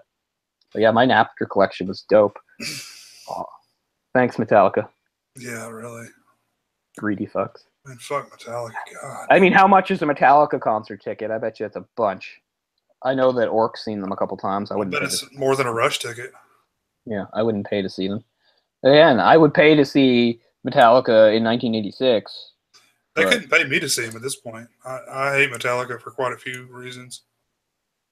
I really hate Lars Ulrich. I think he's a real prick. Talented. He's a real prick. Oh, yeah, for sure talented. Double bass drums off the chain. Yep. But now they're just like a lot of things. Now they're just sort of a parody of themselves. They have a bass player that's like half their age that doesn't fit in at all. I don't care how good he is. That's not the point. When you get to a certain level, it doesn't really matter how good you are. A professional musician is a really good musician, So people argue about how good they are. I'm like, well, it doesn't matter. Yeah, he can play everything perfectly. That's not the point. I remember like when Michael Jackson did This Is It, like right before he died. Mm-hmm. He had that This Is It thing. I remember watching that, and like there's this, actually she's Greek, I think, if you look her up. There's this blonde guitarist, and she's Greek. And she's really sort of hot and stuff. And he picked her to do the This Is It concert with her. And there's a part where they're doing the, it's all the, what is it? They're doing rehearsals. And it's a rehearsal when they're doing Bad or something like that, and she does like this badass blistering guitar solo and stuff. And I remember looking up on YouTube, and a lot of people are like, "Oh, she's not even that good," blah blah blah. It's just because she's hot. And I'm just like, well, what's the point? He's Michael Jackson. He has the pick of the best musicians in the world. The point isn't how technical he is. He probably has a roadie that can play that well. The point is she has a great look and style and stuff, you know. Sometimes people don't really grasp that because I'm just like, if it's just about technical ability, the guys coming out and tuning up the instruments, most of them could do it.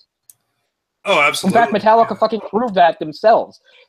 When Metallica played that concert in Montreal, the double bill in '92, the double bill. This is one of the great moments of douchedom for fucking Guns N' Roses. A double bill in '92 in Montreal, Metallica and Guns N' Roses. About 3 songs into the set, the pyrotechnics go wrong and burn the fuck out of James Hetfield. They have to leave. Mm-hmm. You know, so now the crowd's like, oh shit, no Metallica. We're really mad, but at the same time, they can't be too mad. It's not James Hetfield's fault. He's hurt and stuff. Right. Here's the perfect chance for, okay, guess what, Guns N' Roses, the whole show's yours now. You can come out and play an extra long set and be the heroes. And of course, being Guns N' Roses, Axl Rose was like, no, I don't want to do that. He didn't even go out. And then Montreal rioted and caused several $1 million of damage because of that. But anyway, so for a long time, James Hetfield had very severe burns and couldn't play. But eventually, he was good enough in that he could tour. He just couldn't play guitar. So who played his guitar part? They're fucking guitar tech. Those guitar techs are usually just as good as the guys playing. Yeah, and that's what I mean. And he played all James Hetfield's parts, and I'm sure flawlessly, perfect. And which was kind of a neat thing to do, because, you know, they're Metallica. They could have been like, oh, let's go get some high-profile guy from some other band to do it. But they're like, no. So that's kind of a neat thing that Metallica did. But I just mean, it illustrates my point, again, that, like, yeah, talent is talent. But when it comes to, like, technical ability on an instrument, you know, sometimes people overrate these people. It's like, yeah, people can do it. You look up YouTube videos, you'll see a 16-year-old, like, perfectly mimicking Kirk Hammett. Oh, totally, yeah. Kind of shocking. Not saying that, and I'm not saying Kirk Hammett isn't all that. He's still the guy that, you know, was part of the writing and all that. But anyway, going into a whole thing there. Well, I mean, James Hetfield's guitar is really never anything that extreme anyway. It's usually it's the more simple rhythm parts. Yeah. Kirk Hammett does the flashy stuff. Yeah. Most 2 guitar bands. You have a rhythm guitar and a lead guitar. Since we're talking about Metallica, do you remember when Load came out, and they totally changed their image? Yeah, I know. They cut their hair. They cut their hair. They were really going for. They were following the whole sort of alt rock movement of the '90s, right? Well, they Instead were of like the. That was, you know, back when they had the booklets inside the the CD case. There was multiple pictures of them like kissing each other, and then they did interviews where they would kiss each other, like on MTV and stuff. And it's just like, I don't understand what you're going for. Like, it was just really terrible poserism, right? They're like, oh, because they were terrified of, like, you know, the way those '80s metal bands died out. And they're like, we're evolved past that. We're weird too. Like, look at us. We're like, you know, we're like Smashing Pumpkins or Nirvana. Like, that's what I get from it. Like, we're like Jane's Addiction. You know, I'm not going to say I didn't we're buy. Alternative. Yeah, Jane's Addiction. Has some songs exactly I like. what they were doing. Yeah, Jane's Addiction. Woad has some songs I like. I love Hero for the Day. Hero for the Day is a great song. I'm not going to say I bought both of those probably more than once, and probably liked them at one time, but those albums are shit. Reload especially. Reload is absolute garbage. See, my memory's different because I'm younger than you, and I wasn't a Metallica fan. I had friends who were Metallica fans. I wasn't. And the first album that was coming out when I was really aware of them was Reload. Like, it was around 97. I was in, like, grade 7. You know, and I had a friend, he was all excited. The new Metallica album's coming out. Like, I don't care. So I used to listen to Reload a lot simply because it was the new thing that he played a lot and stuff. So I'm fine with Reload. And stuff, too. Yeah. I like songs on it. I like The Unforgiven 2 more than The Unforgiven 1, which I realize is blasphemy to a real Metallica fan, but that's how I feel. It just got a lot more catchy. Well, I don't really like the Black Album all that much. That's kind of the, you know, what kind of sets the stage for their that's the jumping off point from a lot of selling out. I don't really see it as selling out. I just see it as them evolving as a band. You can't do 80s thrash for their entire fucking career. Yeah, but that's such an obvious sellout, obvious cash in, trying to, you're totally changing yourself to appeal to a different audience. I But guess. I I still mean, think there's worse examples. The worst example to me in history is Sugar Ray. There's I no just, bigger sellouts than Sugar Ray, man. I don't disagree with that. I love Sugar Ray's. Uh, oh, I can't think of the name of the album, but the early one, Yeah, they like Mean Machine and all that cool stuff. Mean Machine. Yeah, that Like, it's was hard to believe awesome. this is the same band that does Mean Machine, but then they did Fly and everything changed. Like, oh, we can just do like watered down radio friendly garbage and it makes way more money. So let's completely sell out and change. Like, I've got I, no respect for I that. stood in line to buy that album with Fly or whatever the fucking hell it is Oh because wow, of the previous album, Mean Machine. I loved it so much. wow, And that must have I really was, been and oh, it was, yeah. We were like, at man, least that this album, is like really the whole not album good. wasn't Fly, right? Like it was really after that album, right? Like wasn't Fly kind of an Yeah, oddity on that album? Yeah. But then they were just like, well, that's the hit, and then yeah, it's like every morning, and everything just changes to their yeah, terrible radio friendly garbage. But yeah, I mean, I and was never a fan of them, but I just know them well enough to like, they're to me, they're like the ultimate example of a sellout band. Like, oh, this is what makes money. I mean, I understand it to a certain degree, but it can't really respect it. man, yeah, that was a very, very sad time in my life. I can imagine. It's like music, But like was no, bigger than movies at one point in my life. I was such a, I mean, I was, that's all I did was listen to music. I knew everything about all the bands I yeah, liked, same here.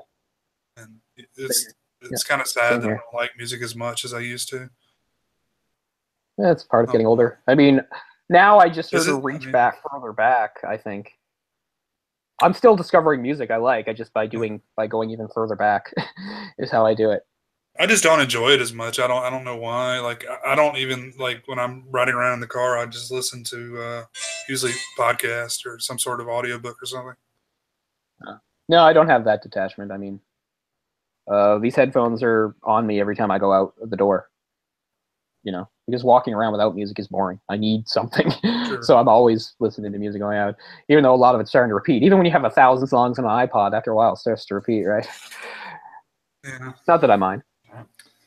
I I don't just, know. Hopefully, I get an iTunes card or two at Christmas, and again, try back further, like older stuff. I've been listening to Electric Light Orchestra, Moody Blues, stuff like that.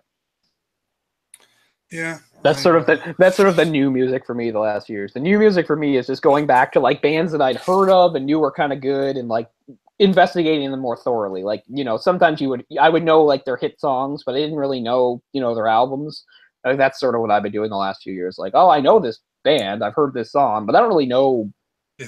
most of their songs, Like yeah, what was that other one? Shit. The guys that did Aqualung. They were on. Oh, yeah. I know you're talking about Jethro Tull. Yeah. Is that right? Yeah, Jethro Tull. And what's funny is Jethro Tull and there's another band that I always get mixed up, even though one is American and one is English, and they really don't have anything in common. But I constantly mix them up. Is guy from them just died, Steely Dan, Jethro Tull and Steely Dan. I constantly mix them up. Which one's So British? yeah, Steely Dan? yes, Steely I Dan don't. is the British I one. don't think I knew that. Jethro Tull's the more prog one. They're the ones with the guy that plays flute. He puts some flute into their stuff, which is cool. Yeah, I've But tried to yeah, get into some of that. I'm not a fan. yeah. I would definitely take Steely Dan over Jethro Tull. But yeah, Steely Dan has a really good album. Oh no, Steely Dan's the Americans. Okay, I got it backwards. See, that's what I do. I always get them Okay. backwards. Again, okay, Steely Dan are the American ones, and they're the ones that have the flute and stuff. So, see, yeah, that's me getting things backwards. The Jethro Tull is the one I prefer. Again, there's no reason to necessarily put these things together. I'm not saying they're even similar. So for people listening, they're going, "What? No, that's just me." For whatever reason, the only thing that's similar about them is that they came from sort of the same era. They came out of like the early '70s and played, into the '80s. Apart from that, I'm not saying they had anything in common. I like Jethro Tull. They're cool. They're the English band. It's Steely Dan's kind of Except known they as like an adult. They're both kind of prog. Yeah. Yeah, well, they're both kind of prog rock. But It's yeah, like it was Justice for All and Aqualung. Yeah. It was a really cool album. But yeah, but anyway, my point is, yeah, the last few years, my new music is just sort of investigating some of these bands that I've been aware of for years, but I've only known a few songs here and there, and I'm just like, let's check out their albums, and that's sort of what I've been doing. Yeah, I usually get a cue. Either someone tells me about a band, or I hear a song in a movie, and I'll look it up, or TV show. I hear a song and look it up, and then learn more about the band.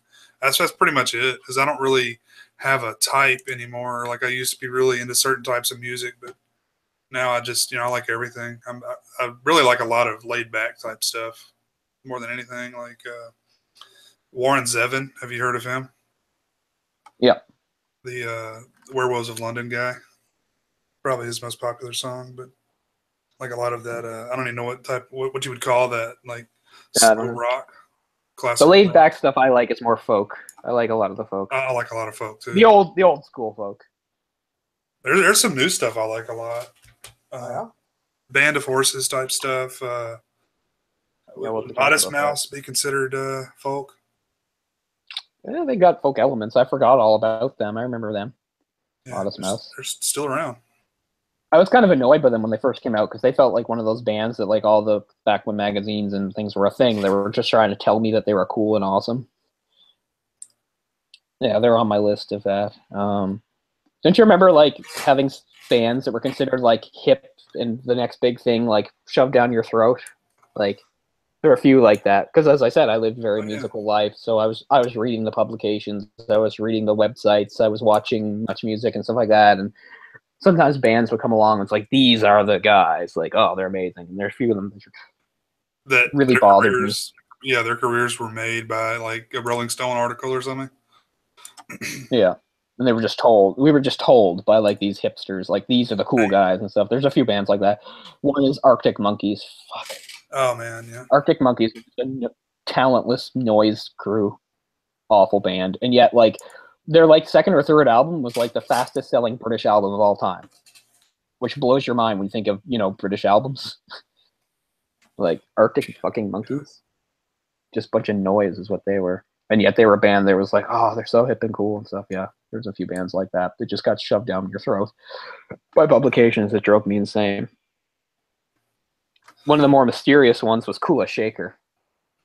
I remember Kula Shaker. Nobody else does. Nobody remembers Kula Shaker. But Kula Shaker was this band that used sort of like they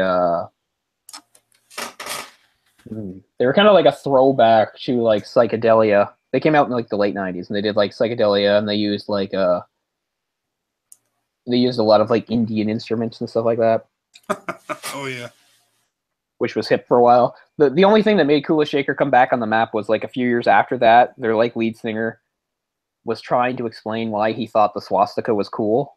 And, like, of course, it came across horribly, and, he got slammed in the press. I can't remember what it was, but he was trying to, like, basically talk about how the swastika had been used in, like, Indian culture, which is true and stuff. But he completely botched it and said, things stupidly, so that people were like, he likes the swastika. He's some sort of Nazi, You could definitely like edit that conversation into something. Yeah. Plus, he did a bad job on it. But yeah, his name is Crispian Mills. But yeah, they were just coming in at the tail end of the Britpop era, when the Britpop was the huge thing, Oasis and all those bands. Like, they were supposed to be like, they were gonna, like, blow Oasis out of the water, supposedly, like Kula Shaker. But yeah, that was the thing. They were all into, like, Indian mysticism and stuff, and they had albums that had, like, Sanskrit writing on them and stuff. They were really into that. But anyway, I just remember sometime in the late 90s, at the tail end of all this, they were really getting shoved down our throats, or at least mine, where I was always hearing about them and reading reviews and, like, like, their second album was, like, going to be, like, one of the most anticipated albums, like, ever. People were, like, freaking out waiting for that album to come out. It's called Peasants, Pigs, and Astronauts, and it took forever for it to come out. And all it did was build more and more hype for it. But anyway, yeah. So they're kind of like the ultimate band I think of when I think of, like, bands that, like, the hip people are trying to tell us are cool. They're kind of like the ultimate symbol of that for me. Stupid Kula Shaker. They reformed in 2007. Yeah, I see that. But I don't know what they've been. but you don't hear about them anymore. But anyway. Remember, like Cage the Elephant, stuff like that. I'm trying to think of other, like, almost flash in the pan type groups that were really popular for a short period of time. Garbage. Remember Garbage? Oh, yeah. Yeah, I like Garbage. Actually, they just reunited. Oh, really? Like, yeah, Shirley Manson just turned 50 and they reunited. They have, like, crazy fans, man. Oh, yeah. Not in America. My sister liked Garbage. Yeah, my sister had a couple of their albums. She was a big fan. I liked them okay. Like, I was never really into bands that had girl singers, to tell you the truth. I mean, she was fine. There's nothing wrong with her. A few, well, I mean, she was eye candy for the videos, really. I mean, yeah. You know, nothing wrong with that, but they had like what 4 or 5 singles that went really big, and then they were all over every cover of every music magazine. Oh yeah, for sure. When I Grow Up was one. Yeah. But yeah, and Butch Vig was like the drummer, I think, right? I don't remember. Oh well, Butch Vig, yeah, I think he was the drummer. He's the guy that produced Nevermind. He was the producer on Nevermind. Yeah. I saw her, Shirley Manson, in something recently. She was acting. Yeah, I hadn't even thought of her. Acting, that's interesting. But like, I hadn't thought of her forever. But like a few months ago, like Garbage was trending on Twitter, and all these people were like, "Oh, she looks so great at 50." I was like, "What? Garbage are back?" And people are like, "Garbage are back." I'm so happy. Which is fine. I mean, they were a good enough band. I'm only happy when it rains. But yeah, not really my thing. I really wasn't into bands with girl singers. Not that I don't think girls can sing or anything like that, but it just was. I feel like it was like a goth chicks liked Garbage a lot. Yeah, I think that's true. Shirley Manson had sort of a goth sensibility thing going on, like not the overdone goth wannabe stuff that would come in later. Like, well, the ultimate version being Evanescence. Oh my god! What a joke! The girls that liked Evanescence, yeah, they all just wanted to be Amy Lee. And all Amy Lee did was copy the chick from Plum. Most people aren't aware of Plum. But I've heard of Plum. Plum are weird because they technically considered a Christian band because she does have like religious stuff in her lyrics. But I never mind because it's not the preachy kind. Like, it's a little weird because for me to listen to music where she's talking about God and stuff, I don't really mind because I like her and she's one of my favorite vocalists actually. So I tell people, I'm like, Amy Lee's just ripping off, I can't remember her name, but yeah, chick from Plum. I'm like, who? I'm like, Plum, man. And Plum did do some heavy stuff. Like, listen to the song Better. Better's heavy. Oh, you're not a real fan, man. You don't know about Plum. Exactly. Such a poser.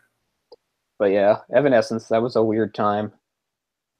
That was a horrible time. I liked a lot of that music too, but God, it's bad. Wait. Yeah, the early 2000s shift was really awkward. It was full of bands that I'll never like. Again, it was part of the getting older thing. As you see your guard disappear and the new guard come in, and a lot of it for me was that noise rock that I hated. I hated all those bands that they were like throwbacks, and they were all the Strokes, the Hives, the whoever. Like, everyone was like, "Yeah, it's just great. You could just dance to it." It's like, I was like, I don't care. I guess I liked my more conceptual alternative. I was like, it had edge. This doesn't have edge. It's just junk. But yeah, so I know I'm insulting an entire bunch of people. I'm sure if you're a certain age, those are the bands you love: the Hives, the Strokes, the whatever. I can't think. There's more though. I couldn't stand any of them. Still don't like them. Never came around to them. Yeah. That was the Sarah Connor Chronicles was what I saw her in. I was thinking it was newer than that, but I have the first season of that. You haven't seen it? What? Have you watched it? Yeah, but not the second season, just the first season. Is she in the first season? Shirley Manson? I believe it's the second season that she shows up. Yeah. No, I never saw the second season. I was so in love with Summer Glau. Oh yeah. You a big Firefly fan? Just the Serenity. I never watched Firefly. Oh, really? Not a show person. Oh, that's right. And Firefly came out I'm more of a show person than I used to be, but that was way before I was watching shows. When Firefly came out, I didn't give a damn. I didn't even watch X-Files. None of that stuff meant anything to me. Yeah, you do have to really get invested in stuff. Now, probably more than anything. A lot of people seem to like the new Star Trek. Yeah, I haven't seen it.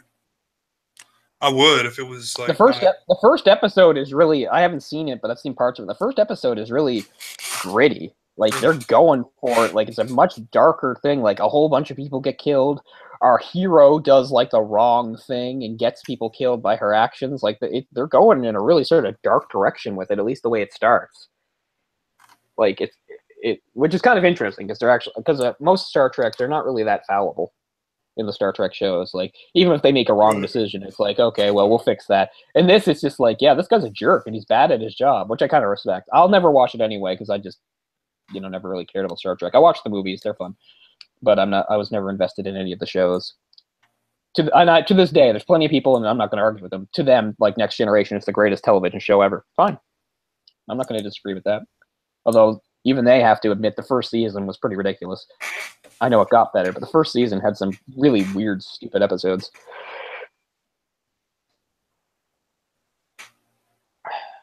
Will Wheaton. Everybody yelling at Will Wheaton. Shut up, Wesley. Next Generation, yeah. Yeah.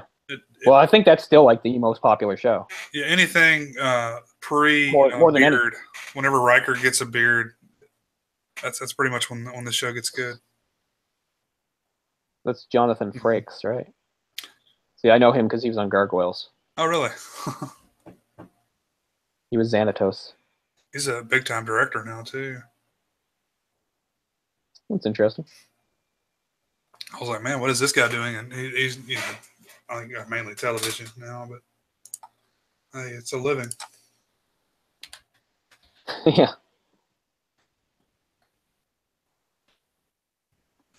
And he'll never be able to do anything again where he's not like, oh shit, that's Riker. Yeah, I guess. Yeah, that's true. That's how it goes. And he refuses to shave off his. Saw a commercial. Beard, so. Saw a commercial for some show that's coming out soon. Has Nathan Fillion in it. He was the guy on Firefly. He's gotten, like, his face is all fat. Like, he doesn't look fat, but his face is fat. Like, it's unfortunate. Yeah, that's happened to a lot of actors. I don't know what it is. I know when they start doing a lot of the prescription pain medicine. Yeah, maybe that's what it is. Yeah. He was on a really popular show. Was he on Castle? Possibly, yeah. There's a show called. Yeah, I never saw it, but that was a really popular show. That had a lot of fans. People I never saw it either. Really into it. No, I don't even know what it was about. The Castle, possibly. No, it's the guy's name. His name was Castle. That's all I know, though. It was probably a crime drama because, like, 90% of shows that are popular are crime dramas. Like, to this day, NCIS is the most watched show in America. That's so sad. Never seen an episode. It just seems like Criminal Minds, but not as good. Like, I at least watched Criminal Minds a bit because I like serial killers.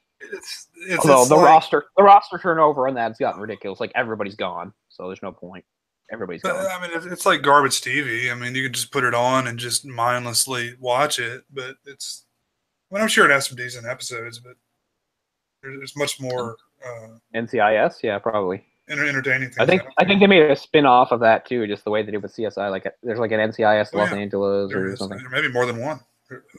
Which is also like a huge hit. Like, the NCISs, yeah, they're like the most watched shows on TV. Like, year in, year out, they're at the top. NCIS Cleveland. Get there. NCIS Duluth. It's like random, like, shit towns throughout America. No offense to Cleveland. I'm sure Cleveland's awesome. Even though, yeah, it's one of those places that, like, in pop culture gets made fun of all the time. Like, I don't know anything about Cleveland. It has the Rock and Roll Hall of Fame. Oh, there's a ton of cool stuff in Cleveland. I've never been. Like, they made that show Hot in Cleveland, which is actually supposed to, like, make fun of Cleveland. Like, the whole point is, like, they're from glamorous LA, so they're going to Cleveland, which sucks, and they have to deal with it. Like, you know? Is that the show with Betty White in it? Yeah. It's like Betty White and the other old women. They're not as old as her, but, like, the old ones, like, Valerie Bertinelli. She's really old, and I don't know, a couple other old ones. And that's part of it. And that's hilarious. like, that's what it's like in every episode, too. It's like, they have to reference that they're old. Like I remember I saw the pilot because the whole point is they wind up in Cleveland by accident, and they're like in a bar, and they're amazed by like how everybody doesn't have like plastic surgery and stuff like that. It's like everybody looks so normal. I'm just like, yeah, you know your audience, because you're just like, look at everybody in Cleveland, they're all so homely, you know. Yeah. Not everybody can be Drew Carey. Yeah. That's right, Cleveland rocks. Cleveland rocks. Yeah, he put Cleveland on the map. See, I hear Hot in Cleveland. I don't. I only think of like a Cleveland steamer. Good Lord. Cleveland's become so dirty. But see, the whole point is Cleveland is supposed to be... Nobody has sex in Cleveland. Nobody does anything fancy or cool in Cleveland. Like, Cleveland sucks is like what they're trying to tell us. So, yeah, I feel kind of bad for Cleveland. Yeah, that's kind of shitty. There's like... I mean, the only thing that ever happened good for Cleveland was LeBron James came back. Yeah. And I think the only reason he came back was because he knew how much it would mean to them. Like, he knew that like people would love him for it, I swear. Because when you're at a point where you're rich and successful as him, it's not like a money thing. It's not like a winning championships thing. It's just like, well, in Cleveland, they'd be awfully happy. Yeah, I'll do that. I'm sure it was the Which money. isn't a bad thing. The money probably helped. But it's like, hey, you remember those people that burned your jerseys like 5 years ago? You want to go back and play for those guys? Fuck yeah, LeBron's back. Yeah. I've been shitting on his name for the past 5 years. See, I think LeBron is somewhat self-aware, and he probably thought that would be hilarious. Man, I always thought LeBron James was overrated. I said, oh, he's too much hype. I mean, obviously I was wrong in that regard, but the guy seems really genuine, like in a lot of the stuff I've seen him in. Like, I mean, he seems like he really take a joke and stuff, you know. So I kind of he's all right. I know. For such a huge superstar, millionaire. And I think he's become less full of himself as he's gotten older. Because there was one point where he said like he wanted to be the first athlete that was a billionaire. I don't think he's like that anymore. Especially when you have like several $100 billion, you're like, why should you be a billionaire? Like, what's the point? Is Michael Jordan not a billionaire yet? I don't know. God, he's makes so much money off of his name. Yeah, maybe he became a billionaire when he started doing weird commercials for Hanes. Remember those commercials where he would just ask people about their underwear? Like, what the fuck? Well, yeah. Who dreamed this up? That's another great thing about the '90s, right? There were some weird things about the '90s, and one of the main things about the '90s was that Michael Jordan was super popular and everybody loved him. Right. So Hanes, who make underwear, were like, he could be our spokesman. Just stay with me. We'll have commercials where he just walks around in public like a normal person, but people are like, "Oh my God, it's Michael Jordan," because obviously Michael Jordan, and he asks them about their underwear, and then he tells them that Hanes are good. Like, it sounds insane, but if you lived through the '90s, you just thought that was normal. Oh yeah, there's Michael Jordan asking people about their underwear. He worked for Hanes for a long time. He may still be there. Probably. This is 2015. It says Michael Jordan makes $100 million a year. Yeah. Wow. I remember I was on like MSN or something like a few months ago, and like they had a thing that calculates like how much money Kim Kardashian makes an hour. She makes like over like $40,000 an hour.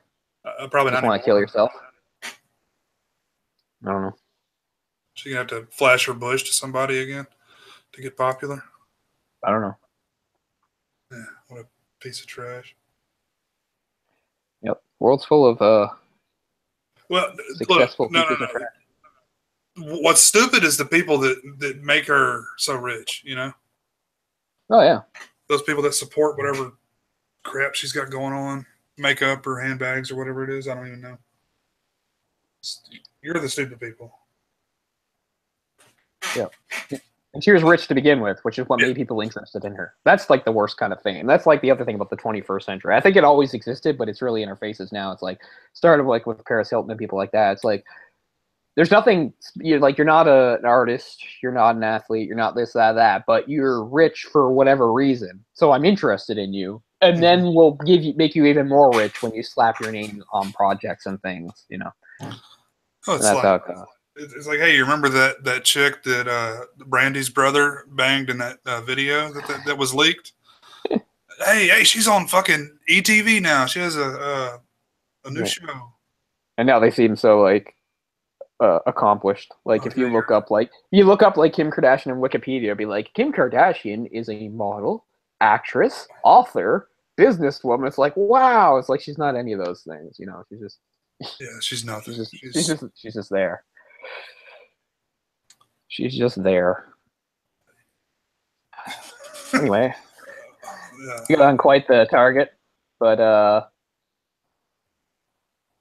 some good music talk though, like that. But yeah, I definitely want to see a Killing of a Sacred Deer because it's supposed to be really cool, and it seems like a plot I'd like, so I'm interested in that. There's definitely a few movies I want to see before the year is out. I don't know if I'll be able to get to that one because I don't know if it's in any theaters around here. There is actually a really big theater that it's so big that it plays like all the movies, like even movies that were like playing back in the summer are still playing at that theater. But I almost never get out there because it's far away. My close theater doesn't have much going on. I got to see Thor Ragnarok yesterday, which I enjoyed very much. Just really happy with it. A lot of fun. You know, just entertaining and bright and colorful and stuff. And yeah, gave some little more depth to Thor's character. Not that like a bunch, but you know, let him be a little bit more than sort of the stereotype he was. And definitely a really funny movie. I was concerned going in that it would be like too jokey, but I thought it was fine. Because I remember somebody like saying like, oh, it kind of undermines like the Asgardians. Well, I don't think so. I think it's fine. Although it is true, there is a part where you'll see an Asgardian using a shake weight. So make of that what you will. It didn't bother me. I was like, okay. Yeah, but, I'd never seen. I don't recognize the actress that played Valkyrie, but my God, is she beautiful! I don't know who. I didn't recognize her name after the credits and stuff, and she's so different than the Valkyrie from the comics. The way she looks, not that I minded, but man, if I'd seen her before, I think I would remember her because she was just stunning. Whoever she was. I mean, you know, big Hollywood movies. You know, if you're gonna look for beautiful women, that's where a lot of them are. Sure. But I just mean, she really struck a chord with me. I mean, obviously, there's beautiful women in all these movies, but I just, you know, she really blew me away. And actually, right on the heels of another actress I'd never seen before, in the Blade Runner film. That's what I was going to bring up next. Yeah. The actress that played the VR. You know, the VR girl is one of the most beautiful things I've ever seen in my life. Like, my God, I wouldn't need a real woman either if I could have her fake. But anyway, like, she was just distracting to me. Like, I love the movie. I think it was a great movie and stuff, but like, she was like distracting to me. I was like, oh my God, like I was like losing my mind over her. It was almost embarrassing. I was like, what kind of person are you? You're just watching a woman on a screen. What are you doing? But I was just like blown away by her. She's like from Cuba or something. I looked her up. It's weird. Yeah. Don't know what her ethnicity is. I don't know if she's white or. I think she's probably a mix of stuff. But well, there's gorgeous. A lot of, like I was just like light-skinned Latinas. Yeah, could be like that. Anyway, I was just stunned by her. But you saw that. What did you think? I know you're not as big a Blade Runner fan as me, but yeah, oh man, it was great. It was so much to take in. I'm gonna have to watch it again. Yeah, same. And as I said, because I loved the original so much, I was terrified of this movie. Because even if this movie was pretty good, that wouldn't have been good enough for me. But it was way better than pretty good. It was so good. Like, I couldn't believe it. It made me so happy. I was like, this can still happen? If it wasn't for all the praise on this movie, I wouldn't have seen it in the theater just because I was so afraid it was going to be total garbage. But I had faith in the actors. I like Ryan Gosling. I like... I like the director a lot. A good director. Yes, yeah. I've been a fan of everything he's done, so I was like, I got to check this out. And it's, oh man, it's the best job they could have possibly done with that subject matter, I think. Yeah, I think so. And like they just nailed everything, which I was amazed by. Because like as I was saying with Ryan stuff, like it's so many of these sequels, especially sequels to popular movies, like there's a big gap. It just feels like they're just using the name, they're slapping the name on, and then they're just doing their own thing and stuff. Like this wasn't. This was very like it felt like in that world. Like they did a great job of. And sometimes when you have like a world that's presented to you in a movie, you know, the movie's only so long, so you only see so much of it. And I like it so much that it's a point where like I'm actually afraid to see more of the world because maybe I won't like it. Mm-hmm. But the way they did it, I was just like, oh, I love all this. It's so great. But yeah, that's definitely the best movie I've seen this year by like a lot. Yeah, I'm gonna have to watch it again. I really can't even talk a whole lot about it just because it's so much there, you know, so much to chew on, so much to absorb, and plus, it's like the most positive I felt about a movie in years. The whole time Batista was on the screen, I missed that whole scene. I was like 15 minutes late for the movie, so that's another reason. Oh, the opening. Again. Yeah, I've read a synopsis of what happens, but where he goes and where he does the interview, where he talks to the guy. Yeah. Okay. How long is that? Just so I know how much I missed. Is it very long at all? It's probably 10, 15 minutes. Yeah, that's what I figured. Because everything in the movie is very slow and deliberate, right? Which, again, could be done disastrously and be boring, but it's not. It's just so atmospheric. Like everything takes its time. I don't understand really how people could say it was boring. I don't get that at all. And I'm the type of person that says shit like that, you know? Yeah. Like, well, are people saying that about this one? Are people saying that about this one? Oh, of course. Because it's long. They're saying the pacing's off and it's too long, but I'm the guy that makes a complaint like all the time. Yeah. And I didn't think that. I think the pacing is amazing. Like, I love how slow everything is because it just gives you, I don't know, it just sort of sets the scene. It sets the mood. You just ease in. Nothing's rushed. I love it. I didn't really think the pacing was slow at all. No. The main thing I was worried about going to the movie was, and this is another thing that happens when they make sequels of older movies or remakes of older movies, is they feel the need to like action it up and punch it up because it's like modern audiences, and they didn't do that, and that made me happy. There's a bit of action in there, but it's not overdone, and it's not like every second scene they need to have something, you know, going on. I think and that made me happy too. That's the problem. That was the main thing I was afraid. Yeah. That was the main thing I was afraid of going to the movie. I was like, they're going to feel the need to like action it up and move it along and blow it up. And they didn't do that. And that made me really happy. Modern audiences have come to expect that. And because of, you know, iPhones and everything else, our attention spans have become shorter. So you can't have scenes with lots of dialogue and exposition because people can't pay attention to shit for that long. So it's... Yeah. I think that's absolutely true, and that makes me sad. Like to think that people went and saw this in the theater and were just getting impatient with it. Oh, come on already! Blow something up. Yeah, I want to see an explosion. I mean, there's nothing wrong with liking a movie like that, but there's a million other movies. Not every movie has to do that, you know. Right. So you like those movies, go watch those movies. There's a billion of them. But this is doing something different. I'm not saying this is the most cerebral and amazing deep movie ever. There's other ones too, but I mean, it's good. I'm really happy with it, but yeah, that's like the most positive thing I've been with a new movie in years, man. Really happy. And again, the other thing I was worried about too was like Harrison Ford, but as we talked about Harrison Ford, and I'm sure you're right, and I know I see him through rose-colored glasses, and you're right, he does a lot of it. It's paycheck, you know. I don't really respect this stuff. I'm here for my paycheck. Move on, and haha, you guys you guys care about Star Wars and Indiana Jones, and I don't care, and it's fine. I don't know if it was money or whatever, but he was a pro. He was a pro in this movie. He took it seriously. He tapped back into the character he played 35 years ago, and he delivered. So, you know, I know I'm biased and I love him and everything like that, but I mean, I can just say that without any of my normal bias, he delivered. He took the direction, he put effort in, and it showed. Like, he didn't drag it down, he didn't phone it in. He was there. and I'm really happy about that. You know how I feel about Harrison Ford, and none of that has anything to do with his acting ability. I think he's obviously a great actor, but I didn't have any complaints with him in this movie. Like Force Awakens, I got big complaints about that. So yeah, and you feel like he didn't want to be there. Exactly, exactly. That's my problem with it is, and I understand that completely.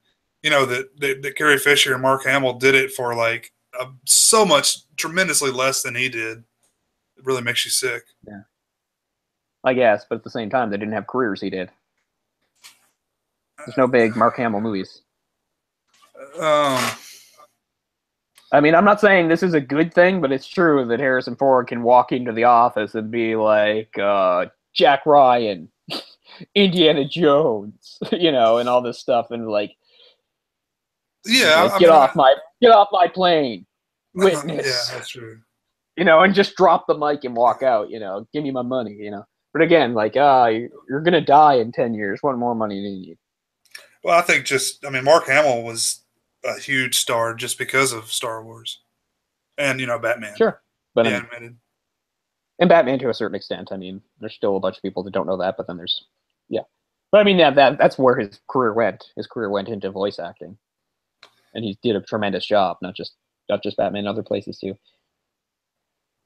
But But yeah, I agree. I mean, he's obviously much more successful, like as far as like the money that his movies made, But I just feel like they should be all paid the same amount of money for that movie, considering the situation. But yeah, oh he yeah, was the I'm holdout. not the me. I don't want, yeah, no, and I don't like that either.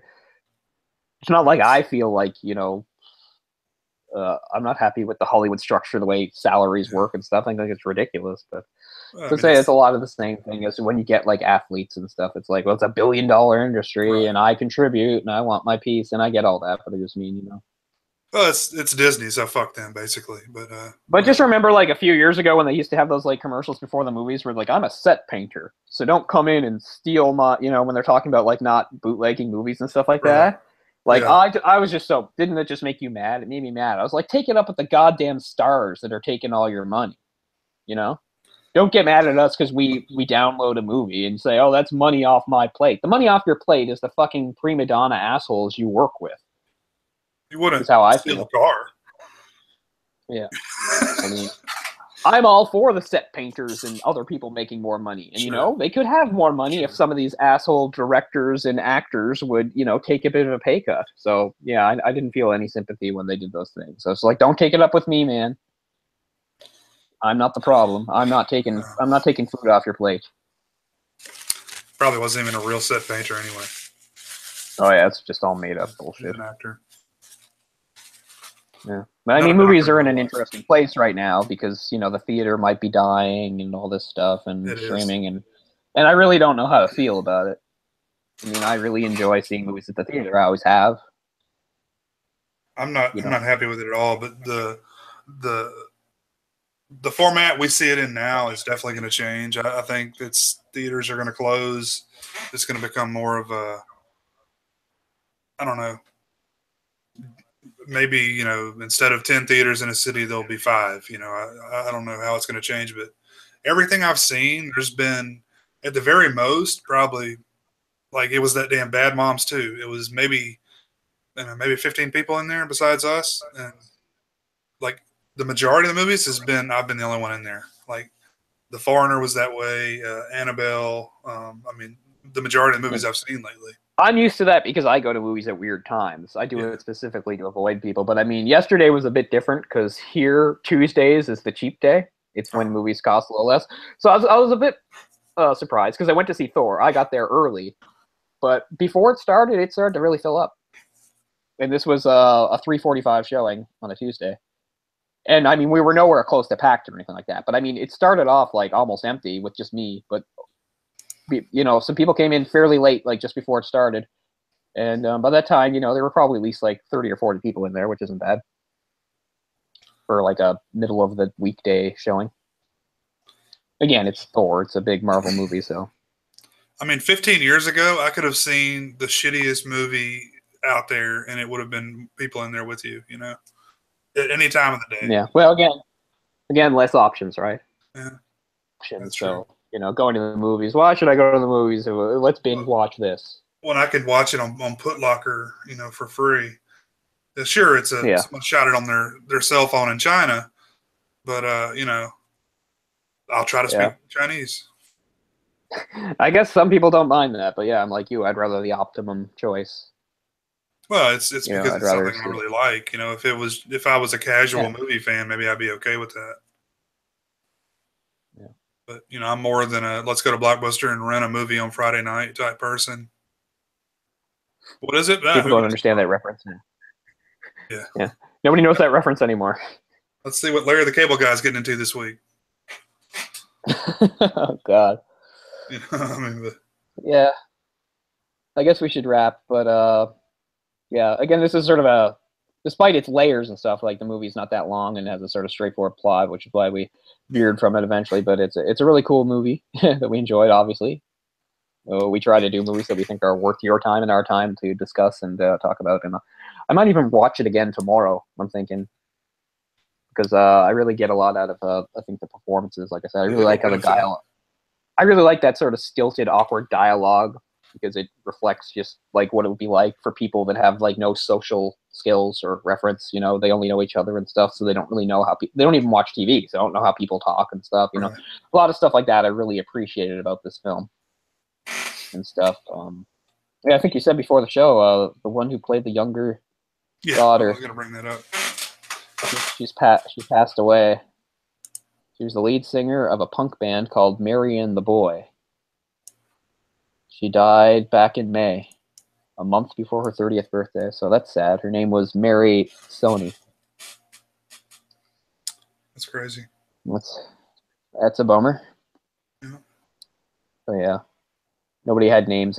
Christina was the only named character. It's just father, mother, older daughter, son, and then Christina, who gets hit in the head with a VCR. So yeah, that's another reason why we see somebody. You know, we watched Videodrome, where he turns his vagina stomach into a VCR and takes a gun out of it. And now we watch this movie where a girl gets beaten with a VHS tape, and then another girl gets beaten with a VCR. So kind of interesting stuff that you don't see in every movie. Yeah, we'll see what else we can follow up that with. We'll do some digging. Yeah, as for next week, we're not sure, but hopefully everything will go to plan. We just do our normal Tuesday slot. That is the plan. So we'll do our best to make that happen and stuff, and try to get our act a little more together so we can give you a better heads up of what the movie's actually going to be. We'll discuss that soon and not do my usual thing where I put it off and go, oh shit, it's the weekend. Oh yeah, we should watch something. Because it's not like I'm so busy or anything like that. And like, you know, just normal stuff. I get distracted and I'm like, oh yeah. So Jay and I will down some of the stuff we've been talking about and finalize to figure out something for next week for you guys. But we hope you enjoyed Dogtooth, little off the board movie, as we try to do every once in a while.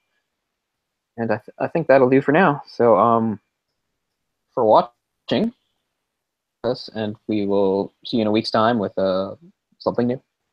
Sure. So thanks a lot. Bach Dimension, that's Jay, I'm Cole. And we'll see you next time. Peace out. Thanks, guys.